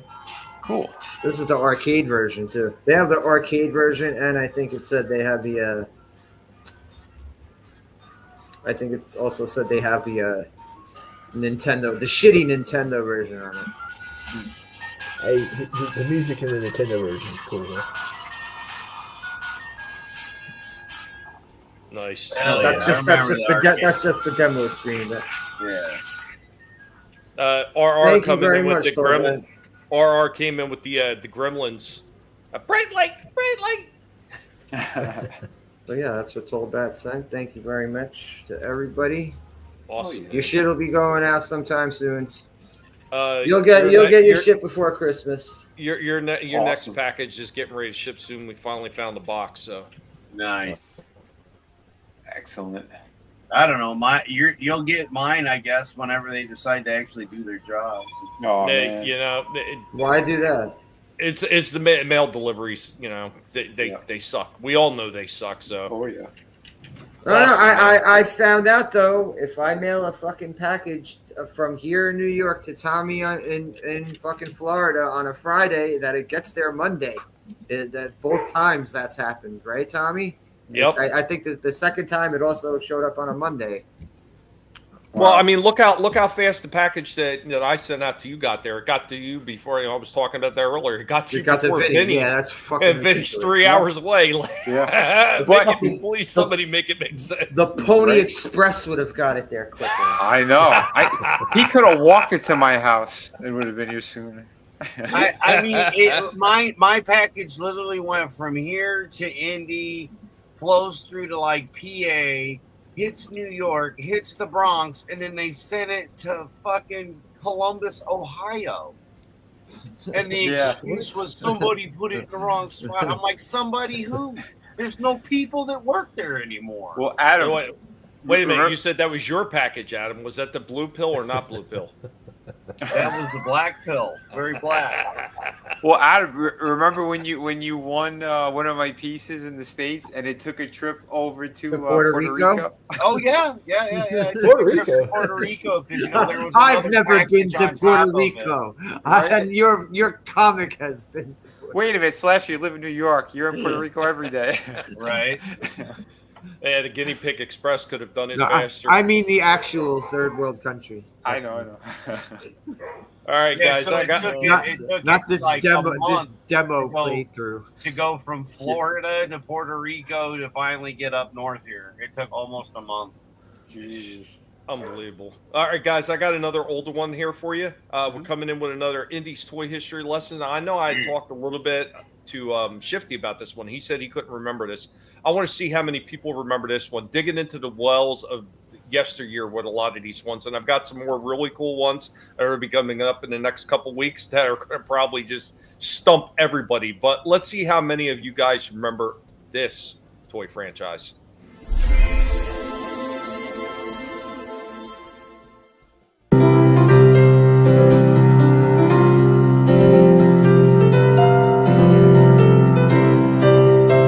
Welcome, one and all. I am your Professor Indy of the Guinea Pig Collective. And now, we are going to get into some toy history. On today's toy history lessons, we'll be talking about another toy that you could really help build your collection with. We will be talking about Stickle Bricks. Now, Stickle Bricks is a popular toddler construction toy featuring interlocking plastic pieces with brush fingers that were invented by British designer Dennis Fisher in 1969. It offered a simple, intuitive way for kids to build, promoting motor skills and creativity. Owned by Hasbro, they've seen relaunches by licenses like Flair, remaining a classic first building toy known for its easy stick and stack play and chunky, colorful blocks. Stickle Bricks were also created by Playschool, basically the same design, but these ones were called Bristle Blocks, essentially the same concept under a different manufacturer's name. Now, because of the bristles, or fingers as they say, were on each end of the stickle brick, these things could be joined together in numerous different ways, creating many different shapes and allowing creativity and play to be that much more than the traditional Legos, which were pretty much only connectable from the top or the bottom.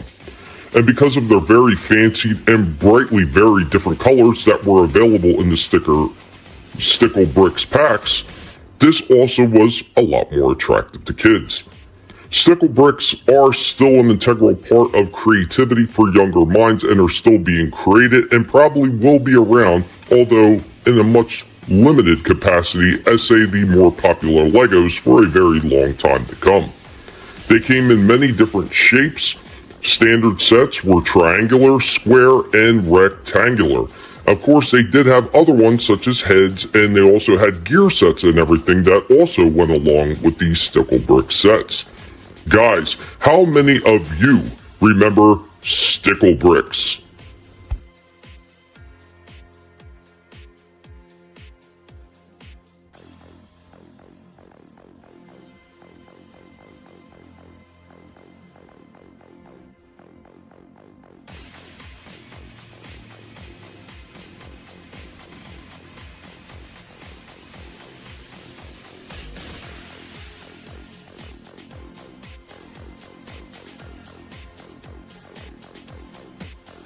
Guys, thank you for joining me on this toy history lesson.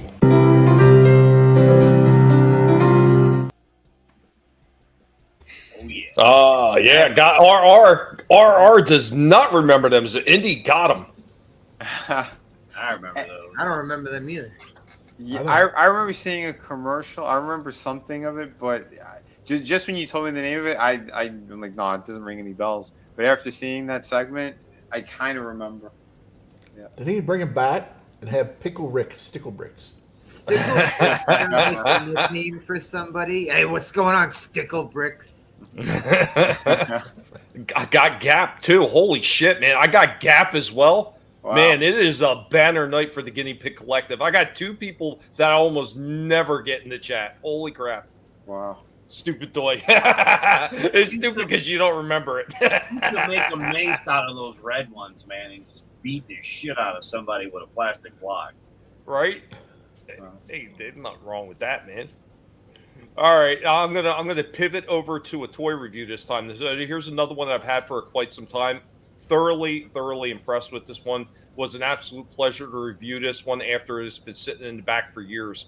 But holy shit, man, did I enjoy this one. It's so rare that I find one of these figures and just, especially one that's been sitting in the back and just become uber impressed with it. But this one was definitely one of them. So guys, I hope you enjoy this review.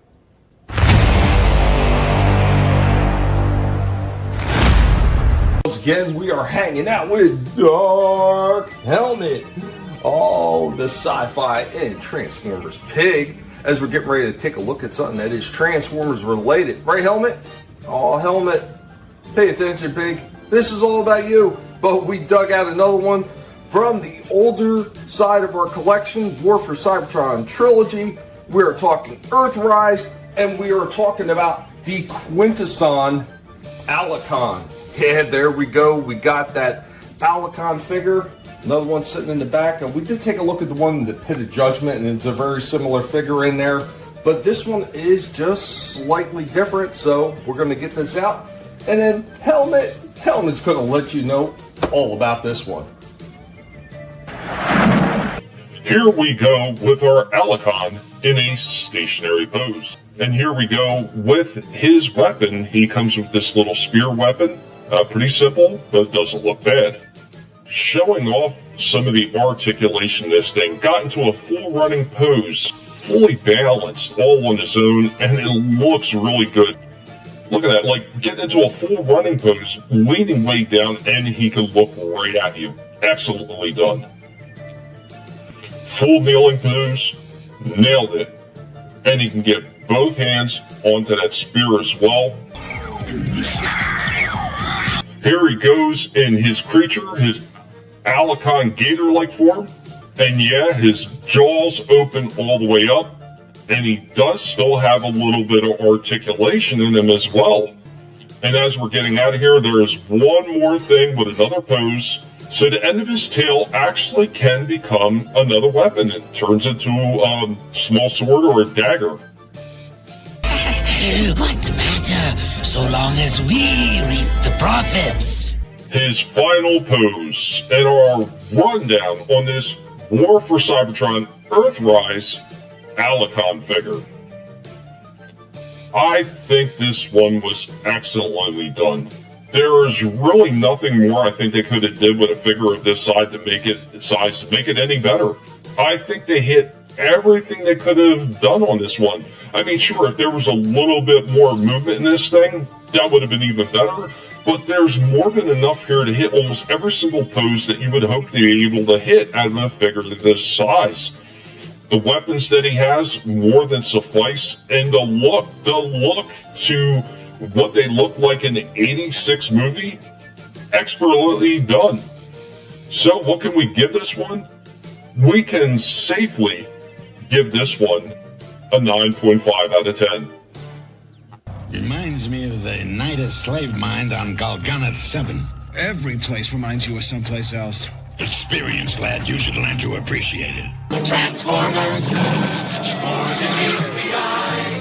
The Transformers.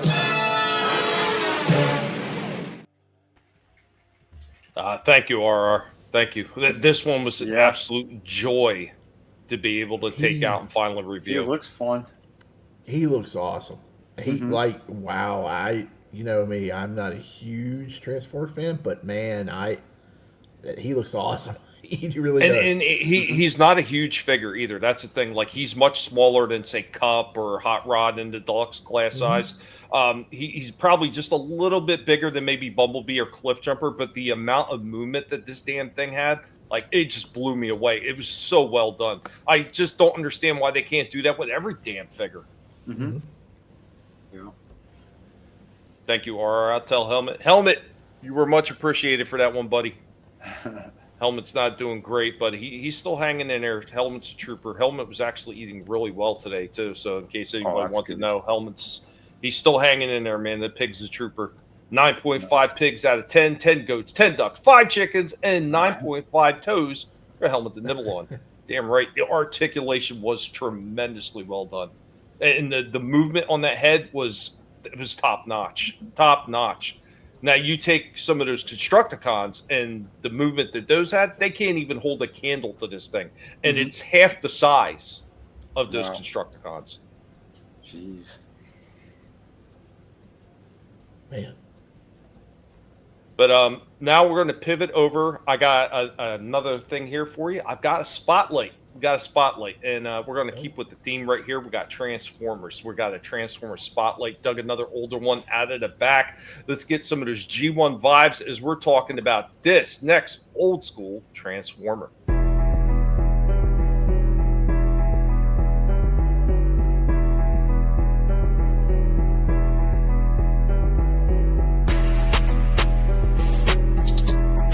Today's toy spotlight, we will be looking at, of course, an original, a G1. We will be looking at that G1 Silverbolt, released in 1986 as one of the Autobots' first combiner teams. The Aerial Bots Silverbolt was the leader of that group. Hey, I'm getting an urgent mayday call. Someone's in trouble. While I don't seem to have the original ramp, there was an extra stand right here because this was supposed to be the secondary mode for Silverbolt. You would put the white ramp that came with him right here, would port in, and it would be almost like a launching pad for the other team members. Time too. That high altitude was making me dizzy. So, Silverbolt is the Aerial Bot leader. Don't look down, look straight ahead. Forget about them. Scared of heights, brave, grimly determined warrior, but he struggles to maintain that image in order to hide his phobia. Selected by Optimus Prime to command, so he'd be too busy worrying about others to worry about himself. In jet mode, reaches speeds of Mach 1.9, range 4,500 miles. Carries electrostatic battery that releases a bolt of up to 150,000 volts through his nose cone. Uses electrostatic discharger rifle when in robot mode. Combines with the other Aerial Bots to form Superion. It's about time you got here. Aerial Bots, unite and transform into Superion! And like all the other leader combiners, this guy came with a bevy of parts to help form Superion. Guys, we hope that you enjoyed this rundown on our spotlight of the Aerial Bots Silverbolt. Hi, I used to be a courier ship, but now I think I'm Silverbolt.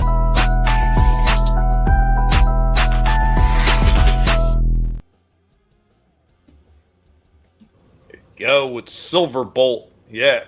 Man. Hell yeah. RR had him as well. Yeah, before it was stolen, I had the gift pack one. So it was all the Aerial Bots in a big giant gift set, which they didn't do a whole lot of the gift sets back in the day, but I had the gift set that I bought off a friend. Unfortunately, it got stolen, but I did reacquire him later on. I had to piece this guy together. Like so many of them, they wound up getting broken, and you get parts, and that's what I do. I fix them all up and repair them. I still haven't found a ramp for him yet, though. Thank you, RR. Go Power Transformers. All right, so real quick, I'm going to hit a commercial break. You guys got anything else you're going to be showing off? Oh, yeah. Okay, excellent. All right, I'm going to hit a commercial break and then come back. And they're going to show you what they got next. So, guys, hang on. Here goes a commercial break. Of course, you know what all the Transformers I just shown off. It's going to be a Transformers commercial. Guys, enjoy, and thank you for hanging out. Be sure to share links out there. Let everybody know we're still going. We're still having fun because toy fun is not ending just yet.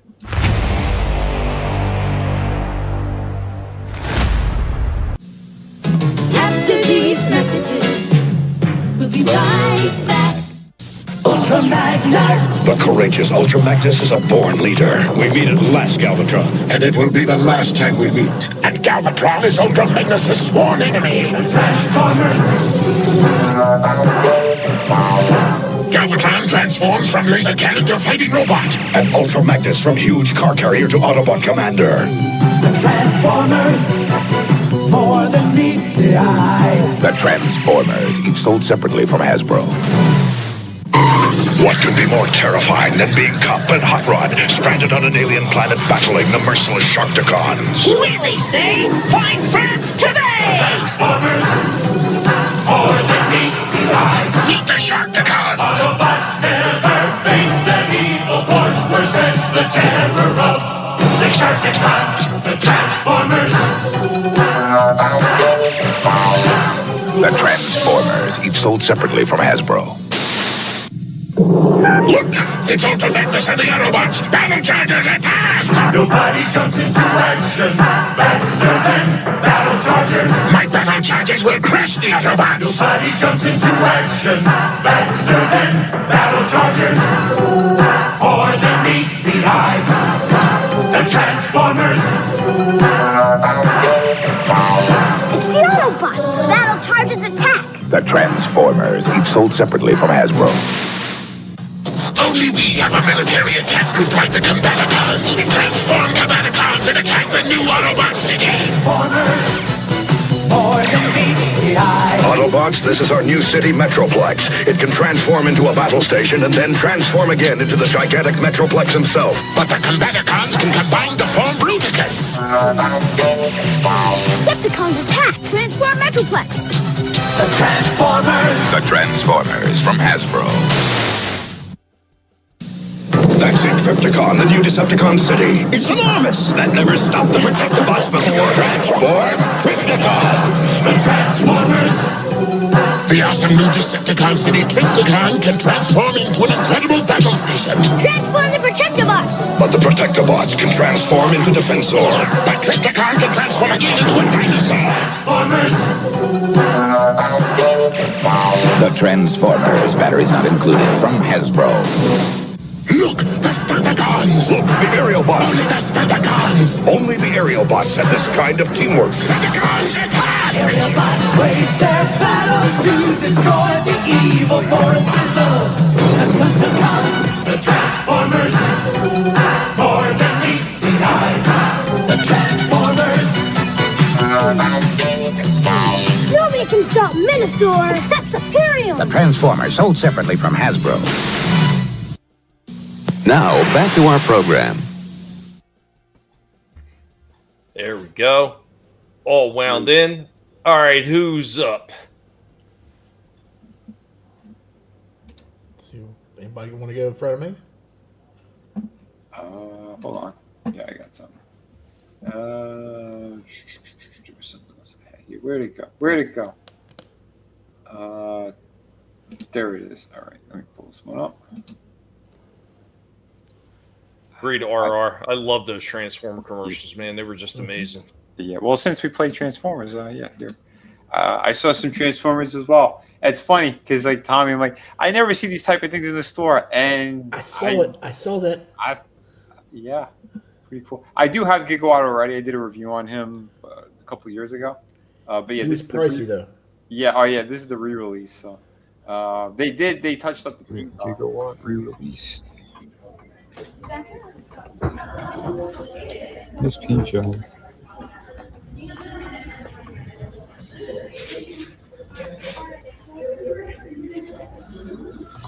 Stats. It's pretty cool to re-release them. Yeah, I think the one I have, it's not as painted. Got the Hot Wheels crossover. That's pretty I cool. wanted this for me. He was pricey too. This is at Target. New shaker. I might have stashed him somewhere for Nice. later. I don't know. This is a Hot Wheels Transformer. I hate the way that one looks. Pretty neat looking.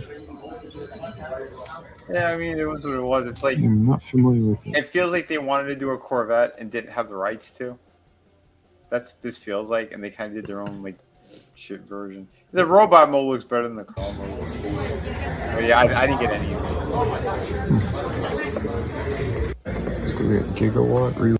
Not too bad. Yeah, if Yeah, I can get Gigawatt cheaper, I may get him. I actually took him to the scanner. I was like, maybe. And I was like, oh. Gigawatt is an excellent figure. Yeah, that toy is just excellent all the way around. Like if you were going to pick up some of the ones that they have out there, like the Ecto one they did, the Ectotron, the vehicle mode is really good, except all the pieces that poured on there are soft rubber and they don't pour it on. The robot mode looks pretty good though, but the robot mode is huge. Yeah, he's a lot bigger than the other crossovers. I have the pizza van from Stranger Things. I thought that one was pretty nice too. Yeah, that one turned out pretty good. Well, they got that other one out now too. It's kind of almost looks like WKR. What was it? Oh God, WKRP in Cincinnati. KRP in Cincinnati. Yeah, it almost kind of reminds me of that. But I think that's a Stranger Things too, as well. Yep. I think. Yeah. This season, yeah. Yeah, they got the radio station this season. Nice. Yeah, actually, man, none of that. I don't know how much stuff they're actually selling of Stranger Things because Target has a whole aisle like devoted to Stranger Things, and a lot of that stuff's probably going to be clearanced out pretty soon. They even got some high quality jackets of that radio station. So if you're into Stranger Things, you may want to keep track of that stuff because they're probably going to get marked down drastically after the season ends. Yeah, I think so. Yeah, there's too much Stranger Things shit everywhere from what I've seen. Yeah. It's not good. Did anybody else want to go, or did you have something else, Vinnie? No. I think I'm good for this week. Okay. Hold on. First, I want to share some. I was out at Ollie's, and like I said, I bought some stuff out there, right? Man, it's so different going in that toy aisle, not seeing any Black Panther or Shang-Chi figures. They sold them all for $1. They're gone at mine. It's holes, big old holes in the Marvel section now. It's crazy. It's crazy. Wow. Those figures have been sitting there for 3 years, and they're not there anymore. For a buck? Yeah, they do. Yeah. They were fun to shoot at. The Eternals, they need to drop the Eternals down to $1, and some of those Star Wars figures down to $1, and then we're talking. Yeah. We'll see what they end up doing. You got that one, Vinny? Say it again? You got that one? Yeah. Oh, give me a sec. Yeah, play that one, Speedy. Cause it's Speedy. Hold on. It's another. I'll buy that for $1. What do you want me to speed up? I don't know. Maybe 1.5, 1.75. I don't know. It just depends on how fast I talk. Yeah, it's fun hearing you talk fast. Oh. Wakanda forever. Like you said, like the micro machine. Laboratory for Bone Spirit Necromancer from McFarlane Toys. I picked this up for $6. This is $6 at Ross this morning. Usually goes for like $30, I think. They had it for $6. So if you go to Ross, go out there and see if they got something out there in your neck of the woods. You can get one yourself for $6. But hey, let's take a closer look at this sucker. This is one of my first gripes. I got some gripes. It's a cool statue, but it does have some issues. And this is the first one. The artwork on the box is not representative of the character you get inside the package. It's a clearly human sorcerer type character. Female looking, I guess. I can't really tell. But that's not what you get. You get this Willow villain looking mofo, which admittedly looks a lot cooler than that. So that's a plus. But still, you should have, that character on the back of the box. They don't have it. But still, like I said, this sucker looks nice, really nice, especially for $6. And of course, that's the backdrop you get with it. Yeah, I mean, this is the second Blizzard statue from McFarlane I picked up this year. I kind of overpaid for the last one, even though it was on clearance. It was a Dwarven Hunter, and I reviewed it earlier this year. It was pretty neat. But just like that one, the base is a little bit cheap on it, but the rest of it is really nicely sculpted and painted for something that usually costs about $30. There's even nice detail on the sashes here that you can't really spot on camera, but the paint job around the ribs and the armor and skulls up there just makes it really stand out nicely.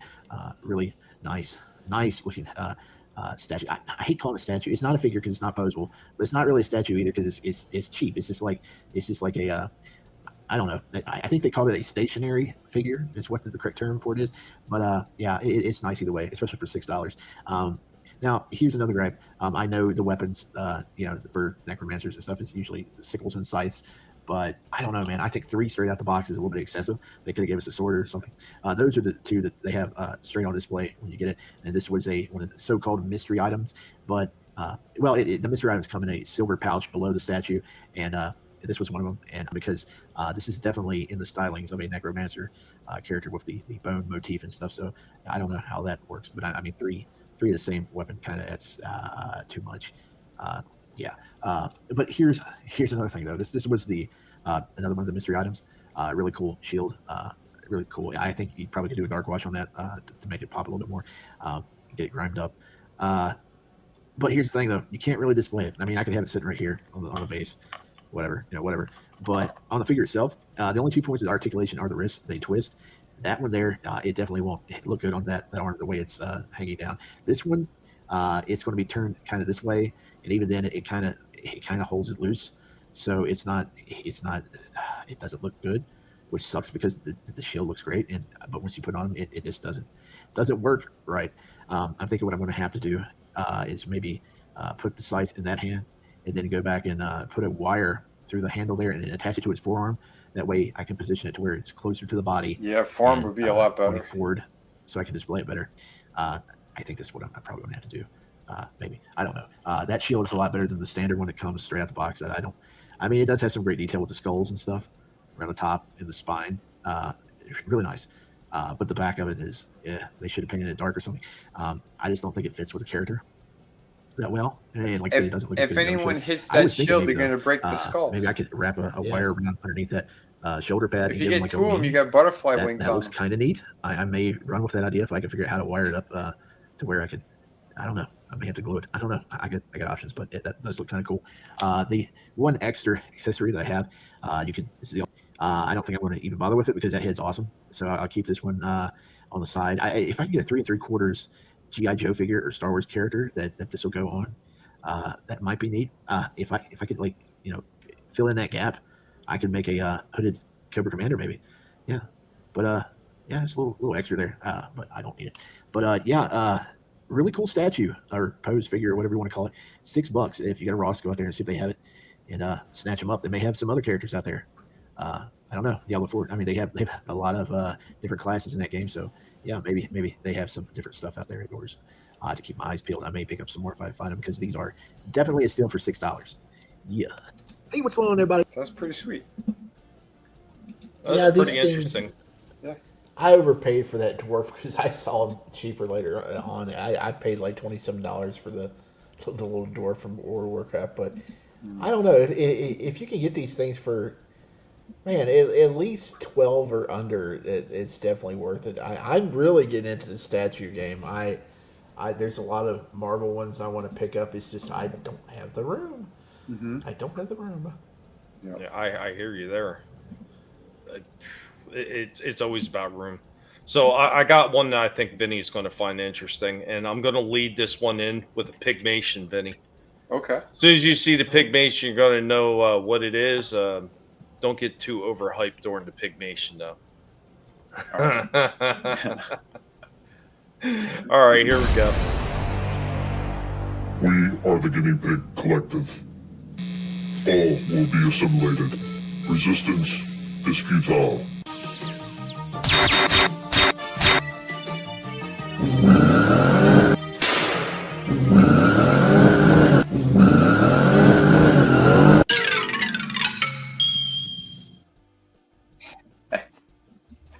That was great. Okay.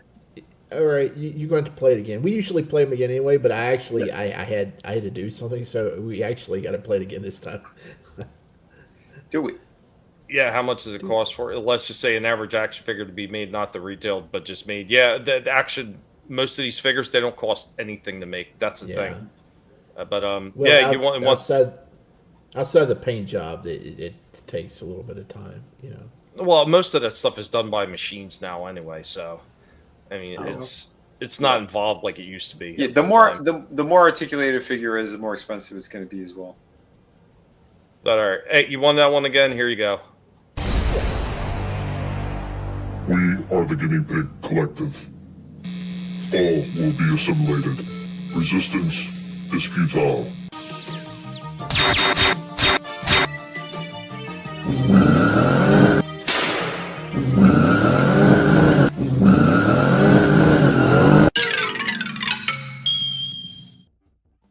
That thing is badass. Wow. Yeah, the flame effects, and then he did a great job, bro. That's the thing, Gap.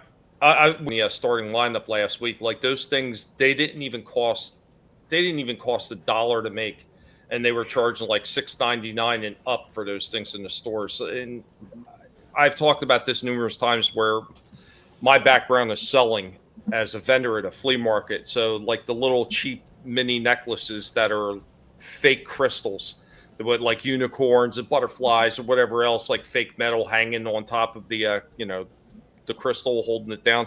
Those things would only cost me $1 a piece to buy, and I would sell them for like $3 or so at the flea market, because I wasn't looking to get rich off this shit. Mm-hmm. But those same exact, because I looked at them, I checked them, they were the exact same ones. They sell them in the malls in those little cubicle stands in the middle of the freaking walkway. They would sell them for $15. The markup on those things is usually 500%. So it just goes to tell you how much they're overcharging for a lot of this shit. And they're always claiming, we're poor. Bullshit. Yeah, right there, $10 billion company. Go ahead, Shifty. Imagine how much muscles cost to make. They didn't cost anything. It was pennies to make those damn things. Yeah. But you know what that means, Vinny? Yep. You're going to find out all about them right now. Sweet. Here we go with the review. It's a two-parter.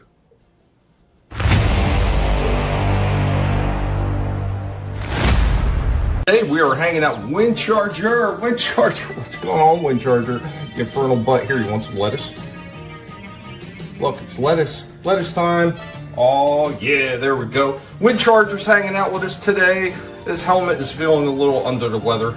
So what are we talking about today? We've got a bit of a crossover. One I wasn't sure I was going to be able to pick up from Mattel and Hot Wheels in conjunction with Hasbro and Transformers. We got the crossover, and we've got Bone Shaker. That's right, we finally were able to pick one of these up. Was surprised to actually see a bunch of these in my local Target. Man, there they were sitting there. I gotta say, I love the way Bone Shaker looks. Could not stand the way that Twin Mill one looked. I think it looked horrible in person, and I have no inclination to pick that one up. But there we go with Bone Shaker on the little blister card. Let's get him out and take a quick look at him. Are you ready to look at this one, Windcharger?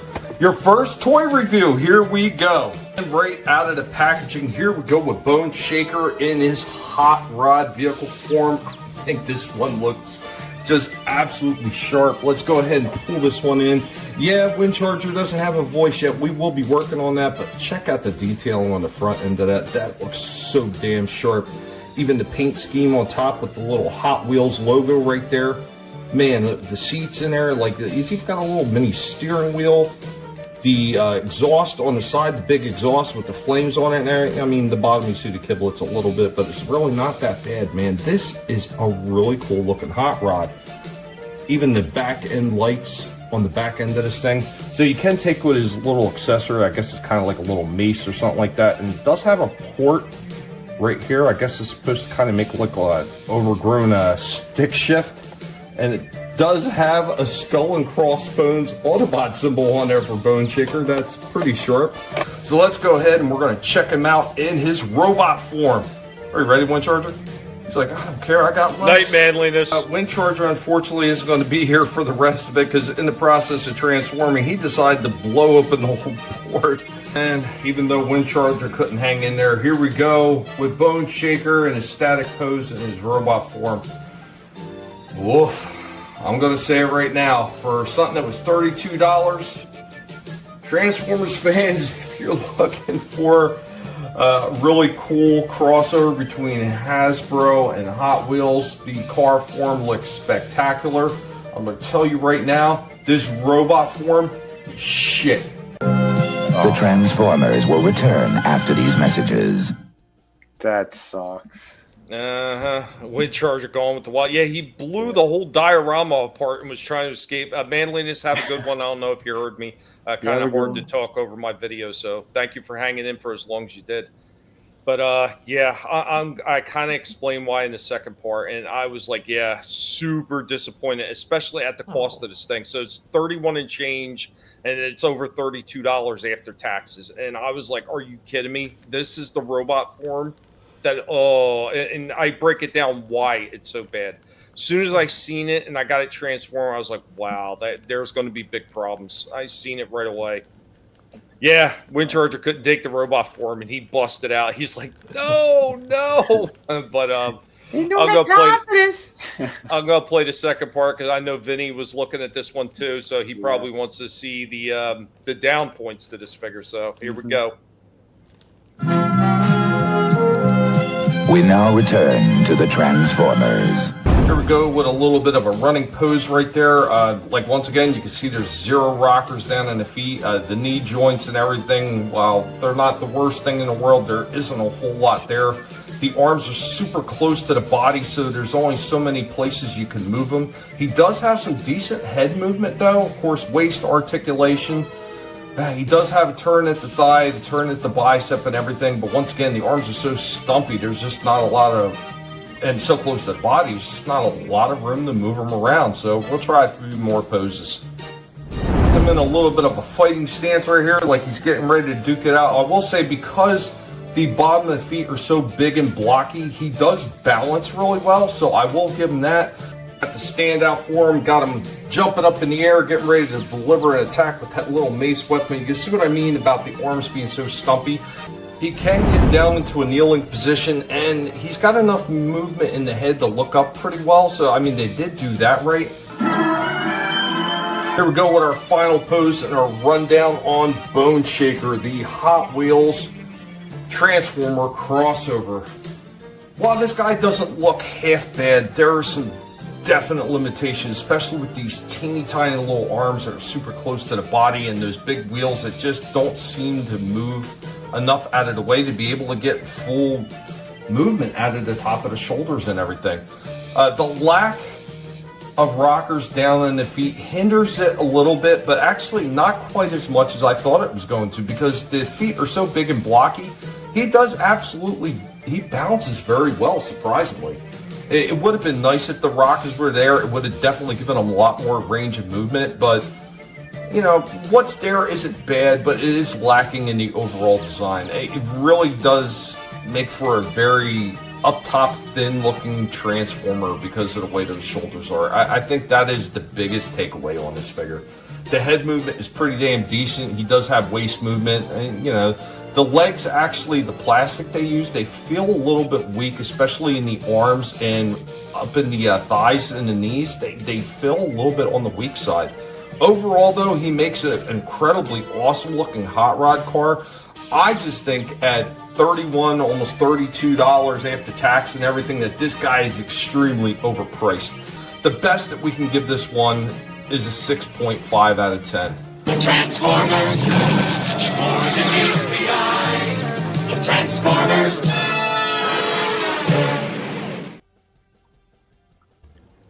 Yeah, that sucks. I was extremely disappointed. Yeah, I did the best I could with it, RR, and I was really pushing the maximum amount of movement out of those arms to get some of those poses I did get, and I was kind of moving the tires up to try to get, and there was no more room to get out of it. They really did not think the engineering out in this one. And like the top half of his torso with the arms so pinched in, just it looks odd. It looks misshapen. It just doesn't look right. Yeah. I wanted to give this guy a better score because like the hot rod is just amazing. Like that is a stand away feature for this guy is the hot rod. The robot is almost like an afterthought. Yeah, I didn't like the stick shift that's like sticking up in the air like that either. That's the other thing that put me. Otherwise, the hot rod, that looks really good. But yeah, robot mode. Well, see, I didn't even mind the stick shift in the middle for one reason. So many of the Hot Wheel cars are so over proportionately blown out where you have a giant stick shift hanging out of the middle of your Hot Wheel car. So for a Hot Wheel Transformer crossover, having a giant stick shift like that in the middle makes sense for a Hot Wheel. And since they're crossing it over, I didn't have a problem with that. Like I said, what I had, my biggest gripe was the shoulders and the lack of movement in those arms and everything. The rockers at the bottom of the feet, while it would have been nice to have them, like I said, the feet are so big and blocky, he could still stand in almost any kind of position because they're so big and blocky. But the plastic that they used, and there was a lot of hollow spots you could see in that thing, but the plastic in those arms, like the biceps and the top of the thighs and everything, the plastic feels really, really weak on it. And there's a few of the cage pieces that come back and they form the back end windows of the hot rod. Extremely flimsy. If you move them the wrong way, you're easily going to snap them. Wow. And that sucks because it's a slightly more expensive one. That's the hot rod, amazing. Like I will give them. It was 6.5, Chaos. I'll give them all the credit in the world. They made the car form look amazing, but the robot form, afterthought, just not well planned at all. That's a shame. I guess I'll leave it where I left it in the store. I mean, if you catch it on sale, I could see getting it, on sale, but full price, hell no. Well, hold on a sec then. Shifty, what sales are going on in Target? Oh, well, I'm glad you asked because... Do you want to get into the segment for it? Yeah. Yeah. Okay, man. Let's play our intro for this segment, Shifty.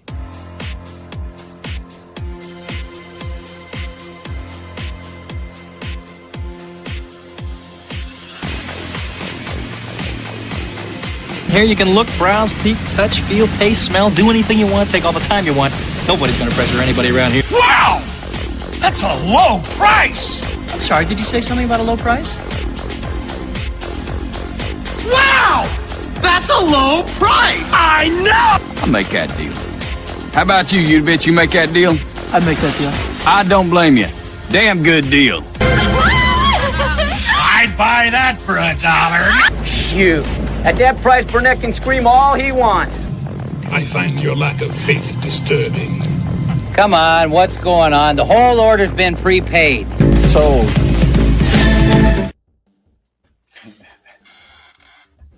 Hey, it's me, Shifty, with the with the weekly deals. Hey, not yet. God damn it. Not yet.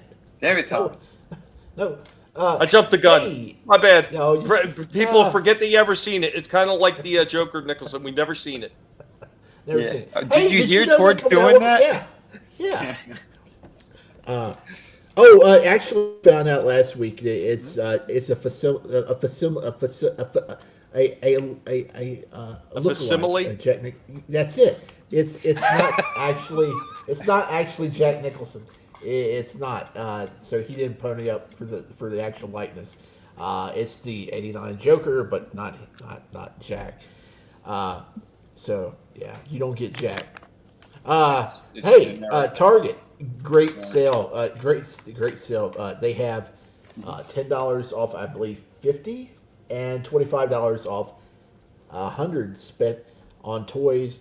That's a pretty good deal if you can find the stuff that's decently priced. Here's the problem. On the website, they jacked prices up on a lot of toys, and they make no effing sense of what they did. like the cable from that just came out for the X-Men '97 wave or line. It was like $46. It was like $46. That's like almost twice the suggested retail price. Wait, and where was that? What? Target.com, they raised the prices on a lot of figures early this week while the sale was going on, and it was up there for several days. They had certain figures on the website that were obscenely priced. And it wasn't some third-party seller selling the stuff. It was Target that had raised the prices up. So it was kind of bullcrap. Because I was going to try to work cable in a deal and this and that and the other. And yeah, it was. I don't get it. I don't understand what I should have called in and said, "What are you doing?" Because there's no way that cable figure should have been like in the $40 range. No. No. But like I said, if you spend $100, you get $25 off, and I took advantage of it. And I got some stuff coming in. Actually, it works on pre-orders. In my $100 deal, I worked in 2 WWE Legends figures that's supposed to come out in January. A new British Bulldog and a Bobby Heenan. They look pretty sweet, and they'll be coming next month. Definitely a great sale. Target coming through if you overlook some of their sketchy pricing. Now here's a bit of a rant. They extended the sale to certain items at GameStop for the buy two get one free. It used to be Funko Pops, statues, and like games. And now it includes toys, but that's toys with an asterisk because they do not consider action figures toys. And my local manager was like, she said, I don't understand that. What is a toy? What exactly is a toy? I've been fighting with our district manager because action figures are toys, but they don't consider them toys. And I was like, maybe it's just the age range, right? I was like, maybe the Mario figures are considered toys. And then she went and she scanned a couple. No, not even the Mario figures are not considered. What is a toy? I don't understand it. They don't even sell what are toys? I don't get it. Nobody understands it. So, I mean, maybe plushies, but they're defined as plushies. So, we don't know exactly what's on sale. Yeah, and then are they brain dead? I mean, I don't know. And then there's people on Twitter saying that some locations actually are giving the buy two get one free on the action figures. I don't know. I don't know what's going on. I mean, I was all prepared to like go hog wild on out there because they had some stuff I wanted. It was mostly pick through, but they didn't get the new Marvel Wave, and I was going to, actually they had Nick Fury and Punisher, but that was overpriced. There, it's $64 over there. I still was considering going to get it, and a couple other things, but man, I maybe next week. Check your local listings or whatever for GameStop. Maybe they'll do a action figure sale this week. Or how many? We got 2 weekends before Christmas. Here's the thing with something like that, you should be able to report them for price gouging because that's exactly what it is at that point. Oh yeah. Oh, at Target. Yep. Yeah, I should have did something. I don't know what the deal was with that.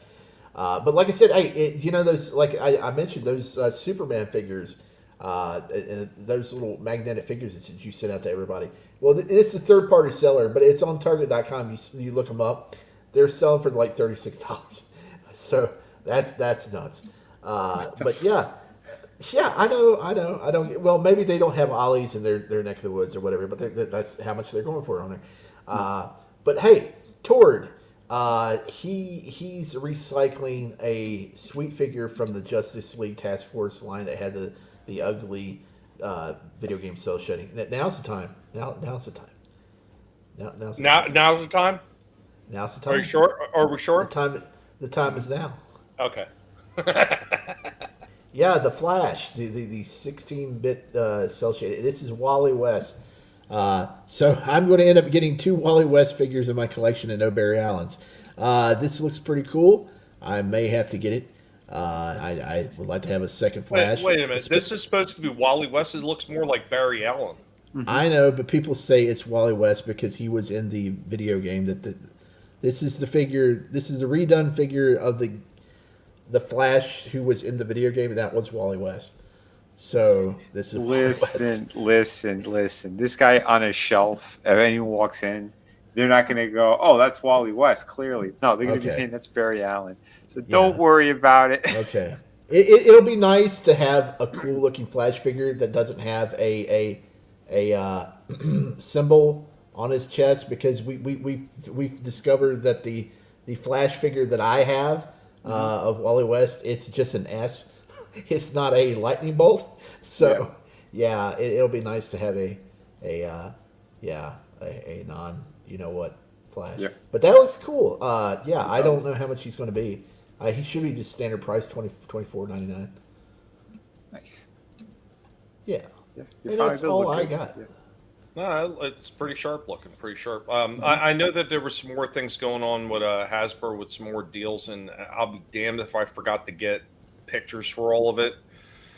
Oh, yeah, they announced a lot of new Star Wars stuff today, but nothing really... Plo Koon. If you like Plo Koon, there's a new figure of Plo Koon coming out for the Black Series. He never had one, so he's got one now. Yeah, I wish I would have grabbed some of that stuff. I remember seeing something new, but it wasn't like mind blowing or nothing like that. So it was really nothing to write home about. Oh, if you do have a Ross and you go out to Ross and you're into Star Wars or whatever, some figures that just literally came out that people were paying full price for in popular figures. The new re-released Darth Maul, Prince Shizor, and a couple others. They're now at Ross for like $6.99. What the heck? Not at my Ross. Yeah, not at my Ross, but they're Ross. Well, I'll have to look at mine. If I find out, I'll just have to send it to you. Nice. You don't have to do that. I know I don't have to, but how much would make it better? I'd probably do it anyway. Well, you're going to have to find my address. I can find it. Okay. The pigs. Let me tell you something. The pigs are the eyes and ears of this institution, my friend. We will find your address. Okay. Shifty wants to stay an enigma wrapped in a riddle. Yes. He's just going to look out on his lawn one day, and there's going to be an army of guinea pigs out there. And he's going to be like, "What the hell did I get into going on his channel?" I got a really big yard. Big yard. Well, that's more room to leave pellets. So, yeah, we like that. Actually, no, you know what? My bad. I did prepare it. I'm a dummy. I did prepare it. So we're still in that segment. So here you go. I actually prepared a short video clip for it. Wow, I'm dumb. I forgot.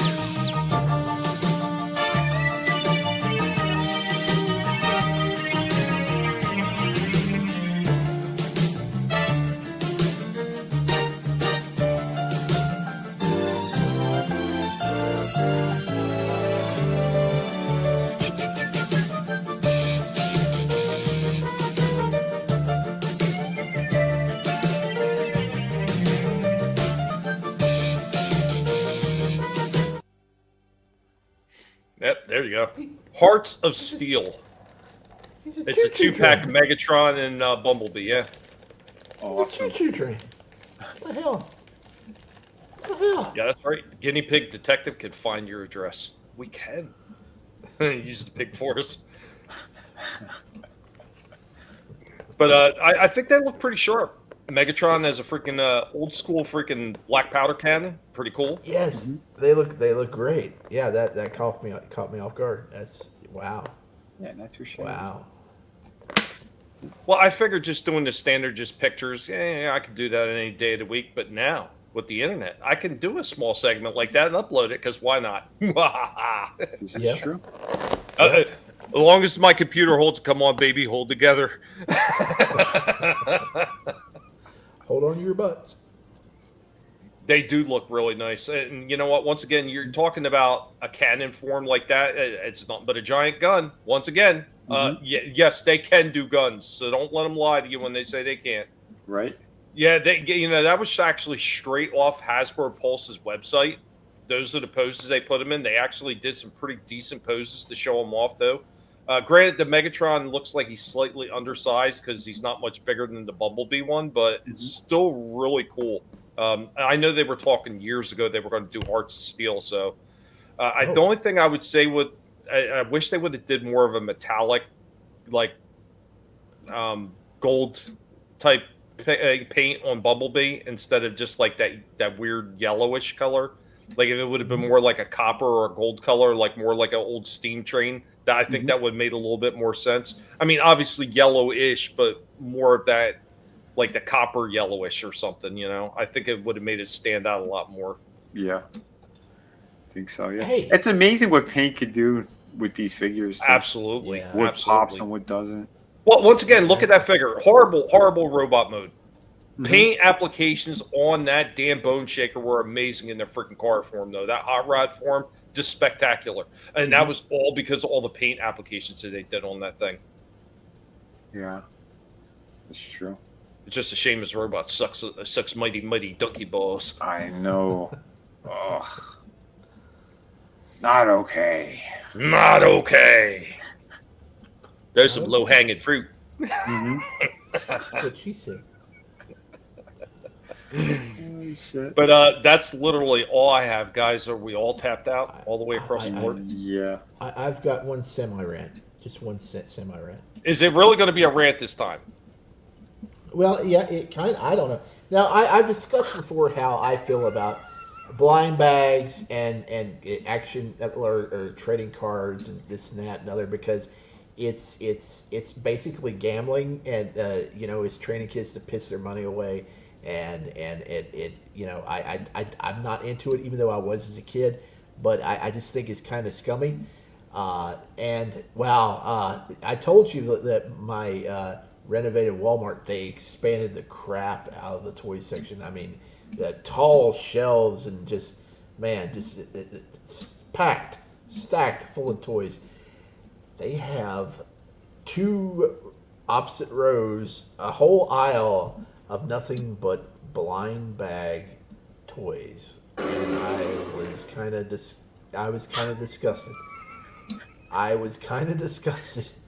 It's all mindless crap, blind bag canister bull crap, and I'm like, what the fudge, people? What are we doing here? Yeah. And that's the end of the rant. What are we doing here? What's going on? Bum, bum, bum, bum, bum. Those blind bags. Well, sometimes those things can be kind of fun depending on what you're getting, because there's been a few of them in the past where they've had certain figures were kind of cool. When they're over reliance on getting blind bags just to get people to throw their money away, because that's what it is a lot of times. Because what they do in a lot of those blind bags is one figure that's overproduced immensely, and the one that you're actually looking for, God help you if you don't know the numbers that are on the boxes, because there's people that go and they know what all the numbers are and they know which one you got to look for to be able to get the figures you look for. If you don't know any of them and you're just blindly going in there, good luck trying to find anything even freaking remotely freaking decent.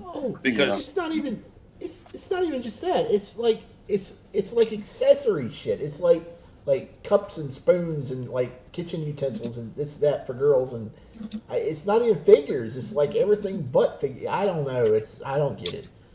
I did like those.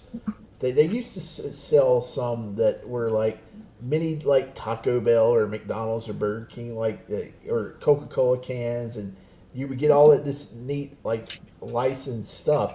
And you could use it in dioramas, but I don't see those anymore, man. I need to track some of those down. I like those, but man, I don't know.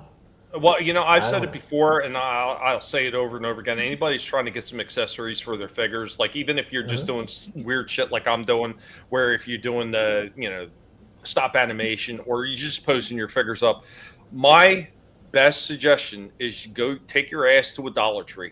$1. Well, they're no longer $1.25. They're up to like $1.50 or something like that on most items now, and most of those Dollar Trees, because they just keep jacking prices up because they want to, and because they wanted to.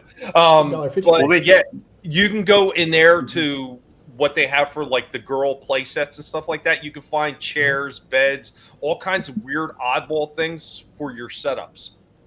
That's my best suggestion. Like I found like little mini garbage cans and stuff like that. All kinds of weird shit that you could have in die. They even have mini that almost look like pallets, like in their crafting section in the Dollar Tree. There's all kinds of really cool stuff there. That's where I'd suggest you go. You just take some of that stuff, paint it up however you want it, and you can make some really cool pieces for your setups. Nice. Speaking of cool diorama pieces, I saw it in Ross, and man, it was a Coca-Cola machine USB speaker, and it's just a little bit too big. It's actually way too big. If they had sized it just a little bit shorter, and man, that would have been so sweet for Marvel Legends or McFarlane figures, but it's too big. Man, I would like to have a drink machine for my figures, but yeah. Where can I find a drink machine, Tommy?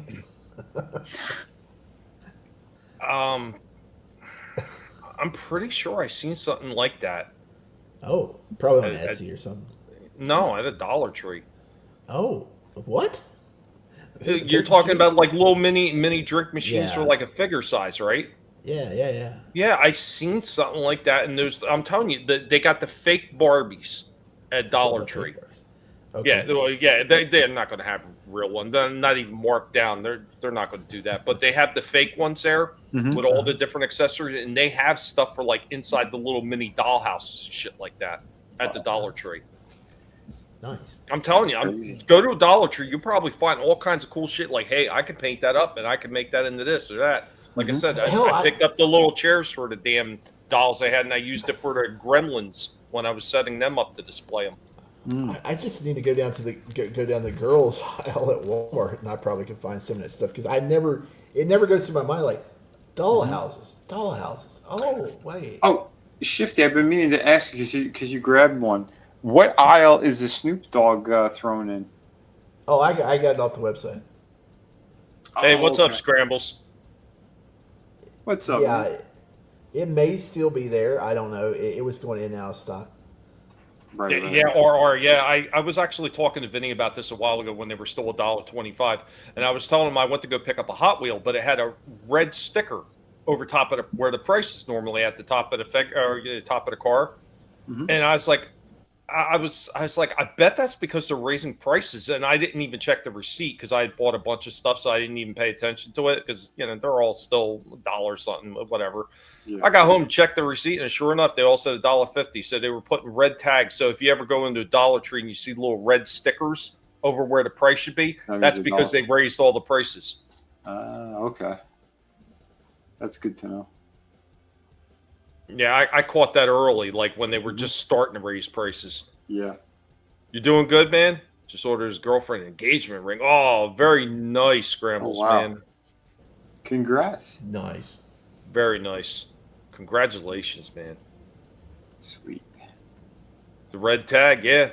That's how they raised the prices now, so. Garbage. Well, they can't raise them too high, otherwise it's going to be called 5 and below. Instead of right? Yes. That still drives me nuts. They didn't change the name of that store. I know. More like 5 and up at this point. Yeah. That's the truth. Start charging $5 a candy bar. You want to tag that? That's going to be $6.50, sucker. They got $25 like a regular store. They got $25 for guitars in there. What's 25? Electric guitars. Huh? Cheap electric guitars. Yeah, cheap electric guitars for $25 at 5 and below. Oh, I didn't know that. Yeah. 5 of them to the moon.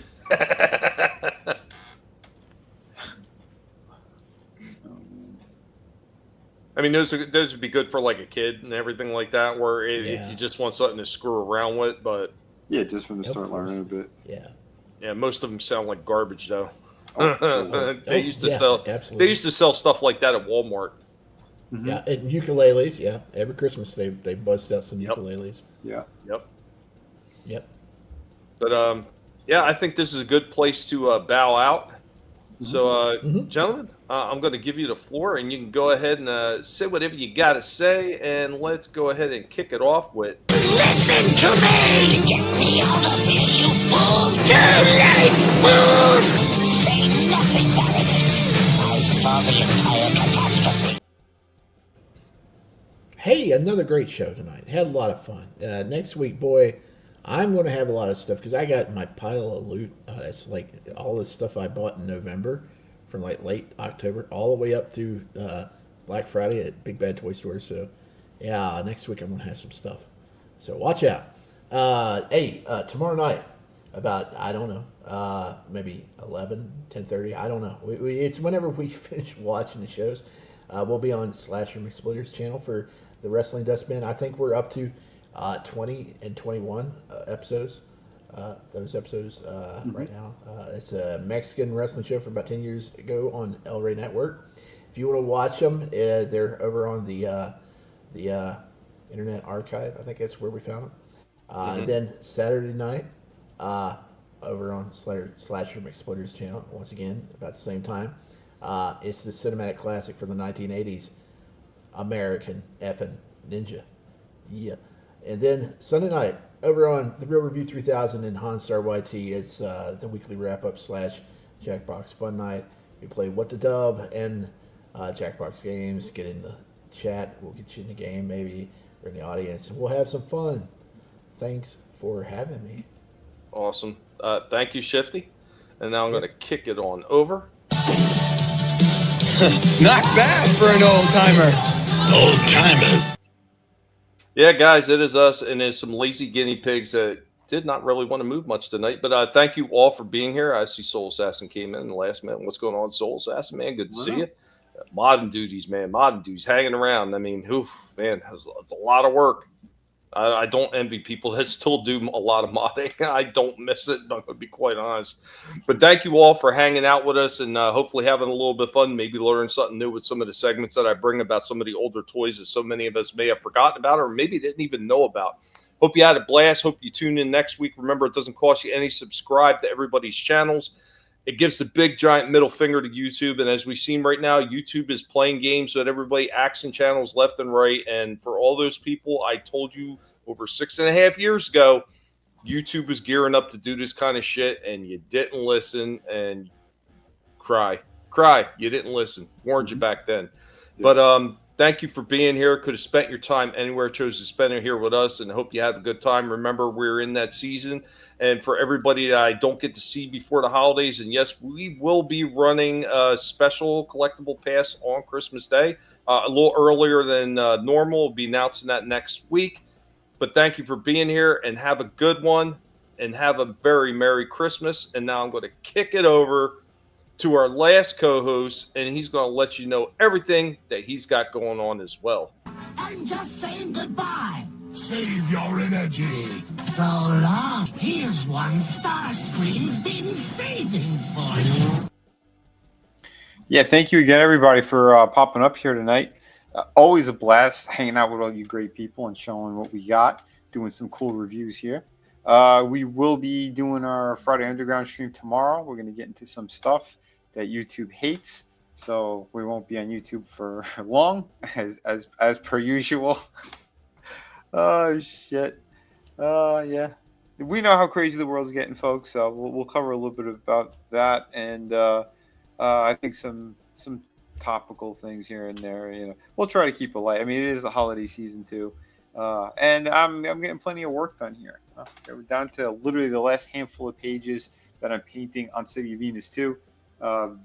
Literally working right now as well. So yeah, guys, we're gonna get this stuff out there for you.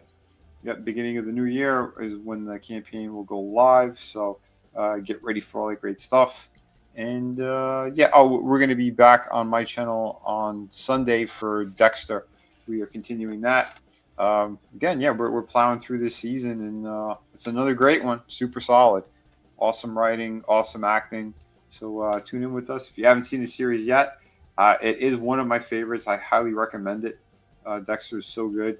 So, yeah, everybody, thank you so much. And please have a great evening. Awesome. Thank you, Vinny. Thank you, Shifty. Thank you also to Adam and for Slasher for being in earlier.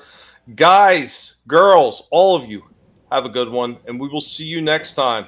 Later, y'all. Peace. Later.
You better run, Mojito. You what?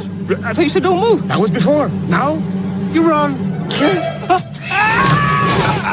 Adios, amigo.